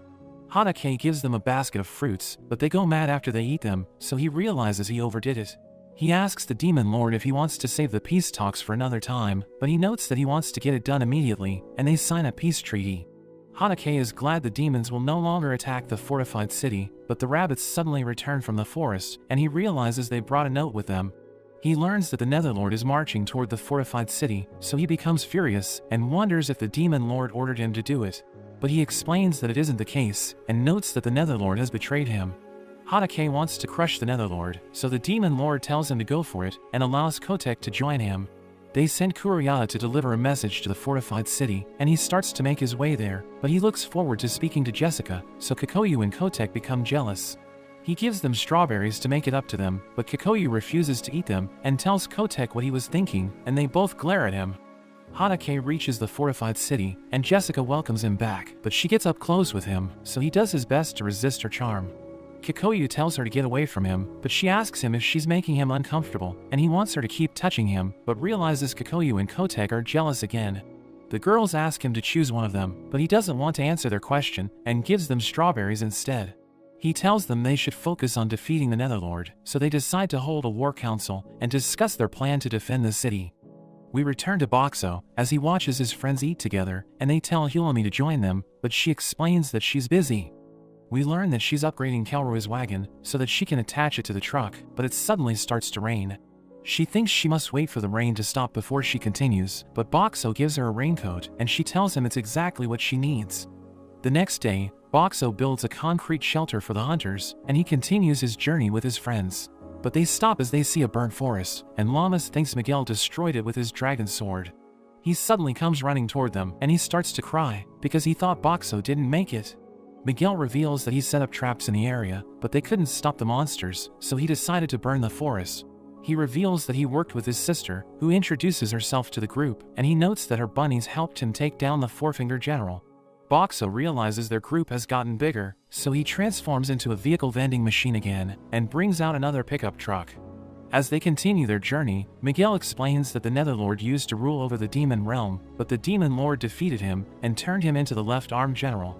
Hilomi realizes it's the reason he betrayed the Demon Lord, and thinks their odds of winning just got better, because they don't need to worry about the Demon Lord's army. Kuroyata suddenly appears to deliver a message, and Hayachi realizes it's from Hanake, so she reads it to everyone. He reveals that he has heard the news from Director Bear, and even talked to the Demon Lord, so he thinks it's time to gang up on the Netherlord. He notes that he has a plan attached to the letter, and he wants to hear their suggestions, but mentions that he has another note for Boxxo. Hayachi shows it to him, and he realizes Hanake wants to meet him, since he knows they have much in common. Boxxo looks forward to meeting him, and his friends write their suggestions before sending Kuroyata back. That evening, Miguel notes that he wiped out the low-level monsters by burning the forest, but the stronger ones are on their way to the city. Boxxo thinks about Hanake, but his friends realize he's happy because his lights are flashing. They talk about how they've been with him for a long time, so they know how to read him, and they argue over who knows him best, but he thinks they should focus on defeating the Netherlord. As Boxxo and his friends discuss their plan, we learn that their role is to attack from behind, while Hanake slows down the combined Stratum Lords. Hilomi notes that they'll attack the Netherlord as soon as he shows up, and everyone's determined to do their best, but Boten suddenly appears with Hidi and Director Bear. They thank Boten for the ride, and tell Boxxo they want to fight by his side, but the Misfits tell Hidi they don't need him, so he becomes depressed, and they all laugh at him. Hanake prepares for battle, and tells the soil about his plan, but Kikoyu wonders if it will make a difference. He explains that he doesn't know, but thinks it will help him control the soil, and he asks for permission to go wild. He sees the monsters approaching, so he activates his traps, and they fall into his pits. The boss prepares for battle, and he wants to impress Boxxo and his friends, so he hits it with a barrage of punches and gets up to fight it head-on. He starts to wrestle with it, but Boxxo and his friends find him strange, since they never thought a field would fight with its fists. But Hayachi thinks he's amazing, and notes that he used his powers to make the pits. They start to look for the Netherlord, but they see monsters in the way, so Shim summons his flames to get rid of them, while Scorch charges in alone. Boxxo thinks he's insane, but Kelroy notes that his family will also stay behind to get rid of the monsters, since he knows they'll get in the way when Boxxo fights the Netherlord. Lammis wonders if they'll be fine, but Director Bear notes that they must focus on their mission, since he knows it won't be easy to defeat the Netherlord. Hayachi decides to join Hanake, and she jumps away with her rabbits, so Miguel notes that she's as restless as ever. Hilomi stops as she sees the Netherlord, who notes that Boxxo ruined his plan, so he wants to make him pay. Boxxo launches a firework to provoke him, so he becomes even angrier and sacrifices his monsters to revive his fallen generals. Boxxo realizes they won't stand a chance if the generals join the Netherlord, so the old-timers prepare to take them on, and Director Bear tells Boxxo and the others to go ahead. They don't want to leave the old-timers behind, but Director Bear explains that the Netherlord can kill all of them while they're fighting his generals, so they need someone to fight him directly. The old-timers recall how amazing they were, but they know they can't keep up with the Netherlord since they're no longer in their prime, so they decide to let the youngsters deal with him. As Boxxo and his friends approach the Netherlord, they think he must have used a lot of mana to revive his generals, so it's their chance to take him out. Boxxo activates his barrier, and he decides to focus on defense since their plan is to buy time for reinforcements to arrive. He notices that Hatake is doing well against the boss, so he thinks their plan will work, but the Netherlord tells Boxxo he doesn't have time for him. He uses his magic to summon a black hole, which starts to absorb everything, but Sui realizes he's wide open, so she fires an arrow at him. But the black hole absorbs it, and he explains that it sends everything it swallows into the spirit world. Boxxo realizes his barrier can't stop it, and it starts to absorb his truck, so Hilomi jumps off, and tells Boxxo he needs to get bigger to protect everyone. He turns into a vehicle vending machine, and even places concrete blocks to keep himself in place, but the Netherlord strengthens his black hole, and it lifts him off the ground. Boxxo's friends start to panic, and they beg him to save them, but he doesn't know what to do since he has already tried everything, and they get sucked into the black hole. Hatake realizes the monsters are no match for his friends, and he transforms into a giant fist, which smashes the boss to the ground. He turns into a spinning top, which drills through the boss, and causes its body to crumble. He returns to his original form, and his friends praise him for winning the fight, but he wonders what happened to Boxxo and the others. Hayachi notices that the boss has been revived, and they think the only way to defeat it is to kill the Netherlord, so Hatake realizes they need to wait for Boxxo to do his part. Boxxo and his friends reach the spirit world, and Hilomi notes that they must find a way back, but the Netherlord appears before them, and notes that he's there to finish them off. He admits that Boxxo has surpassed his expectations, so he wants to destroy him, but his friends are determined to defeat the Netherlord, and they tell him it's time to put an end to everything. He shows them a portal, and explains that it will activate after they defeat him, but they don't trust him, so Hilomi notes that she'll investigate it. He explains that he won't lie to them, since he has considered them worthy opponents, and he tells them to attack him with everything they've got. Lammis punches him with all her might, and Miguel attacks with his flame slash, but they can't get past the Netherlord's barrier. He admits that their attacks are powerful, but notes that they aren't strong enough to break his barrier, and they continue to hit him with everything they've got. Boxxo wonders how he can tell their attacks are powerful, since they didn't even damage his barrier, and he thinks the Netherlord loses mana whenever his barrier gets hit. The Netherlord decides to go on the offensive, but Boxxo puts up his barrier, while Hades saves the others. They all attack the Netherlord at the same time, but he defends himself with his barrier once again, and notes that nothing in this world can destroy it. Boxxo transforms into the world's oldest vending machine, and fires holy water to destroy the barrier. But the Netherlord shoots his dark arrows again, and they hit everyone's shadows. Boxxo's friends realize they can't move, but Boxxo surrounds Lammis with his barrier, which nullifies the arrow's effect. The Netherlord tells Boxxo it's time for their final battle, and he starts to move away, so Lammis runs after him. But he blasts her with his ice magic, which freezes her in place. She tells Boxxo to remove his barrier, and smashes the ice with her fists, but she asks him if he has a plan to defeat the Netherlord. He spends the treasure the Dungeon Master gave him to unlock his ultimate skill, which costs 1 billion points, and he starts to glow as he activates it. The Netherlord summons a giant fireball to attack him, but he destroys it with his power washer, and the Netherlord can't believe it even sliced through his staff. We learn that Boxxo constricted the nozzle to make it as powerful as a jet cutter, and he fires a barrage of cola bombs, so the Netherlord puts up his barrier. But the cola bombs explode in midair, and actually had holy water in them, so the barrier is destroyed. The Netherlord wonders how Boxxo can destroy his barrier without transforming, so he reveals that his ultimate's first ability allows him to combine all of his functions together. He fires another barrage, but the Netherlord summons a wind vortex to blow the bottles away, and tells Boxxo to bring it on. Lammis jumps up high, while Boxxo fires jet streams to propel them upward, and he transforms into a vehicle vending machine. He launches trucks at the Netherlord, who activates his barrier to protect himself, but Boxxo destroys it with his holy water. The trucks crash into the Netherlord, but he survives the attack, and apologizes for not taking him seriously. He prepares a new attack, and Boxxo knows his shield can't stop it, so he tells Lammis to get down.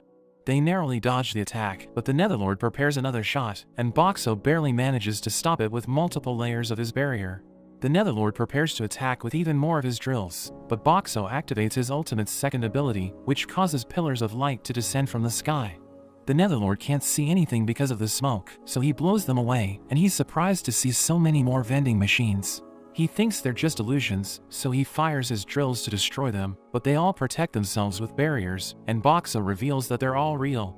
He explains that his ultimate's second ability allows him to create clones, which have the same powers as him, but he can only maintain them for 30 minutes. He orders a bunch of his clones to use the cardboard balloon combo, while the others fire holy water at the Netherlord, who summons his shields to defend himself, but he gets overwhelmed. He becomes angry and surrounds himself with dark energy, but Boxxo's cardboard clones transform into vehicle vending machines that crush the Netherlord to the ground. His energy disappears, so Lammis thinks the fight is over, but he turns into his spirit form and prepares to escape. Boxxo tells her to climb on his clones, and they transform into giant vending machines, allowing her to catch up to him. She punches him with all her might, but she can't get past his barrier, and he continues to fly away. Boxxo tells her they have 10 seconds before his ultimate wears off, and he fires his cola thrusters, which launch Lammis toward the Netherlord. She charges in with everything she's got, and drives her fist through his head, and a flash of light covers the area, as the Netherlord finally meets his end. Everyone celebrates their victory, and Boxxo's friends tell him he's amazing, but they realize they're stuck there, since the portal didn't activate. Boxxo tells them not to worry, since he can keep them fed for years, and they promise to follow him wherever he goes. The Demon Lord suddenly comes out of the portal, so everyone prepares to fight, but Boxxo notes that he isn't their enemy, since he was in the letter that Hadake sent them. Hulami wonders what he's doing there, so he explains that he's there to pick them up, since he knew the portal was unstable. He teleports away with them, and they return to the fortified city, where everyone praises them for defeating the Netherlord. The directors are glad they can focus on rebuilding the village, and the elders know that Boxxo's friends are tired, so they tell them to take it easy for the rest of the day. Hadake heads to the village, where he talks to Boxxo, but Origin and Shirley suddenly interrupt them, and Shirley promises to show Boxxo a good time after her business reopens. Hadake becomes jealous, since they don't have anyone as attractive as Shirley in the fortified city, and he asks Boxxo what he plans to do next.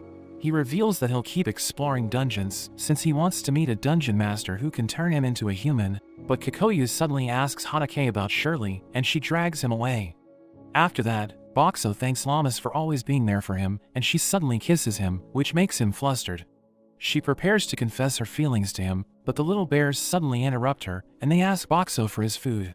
She realizes her moment was ruined, but Boxxo gives her flowers and tells her that he loves her, so she tells him that she feels the same way. At night, everyone has a feast to celebrate their victory, and Boxxo remembers how he started off as a vending machine stuck alone in a forest, but he now has so many friends that he can count on. After some time, we see a man talking to a couple of kids, and he tells them about Boxxo's journey, but they find his story hard to believe. He gives them orange juice, and reveals that he used magic to create them, but Lammis and her friends tell him they need to get going. As he returns to his original form, the kids realize he was Boxxo all along, and Lammis looks forward to clearing another dungeon with him, so that their other wishes can be granted. But that's where this video ends. Remember to like and subscribe to the channel. Thanks for watching, and I'll see you next time.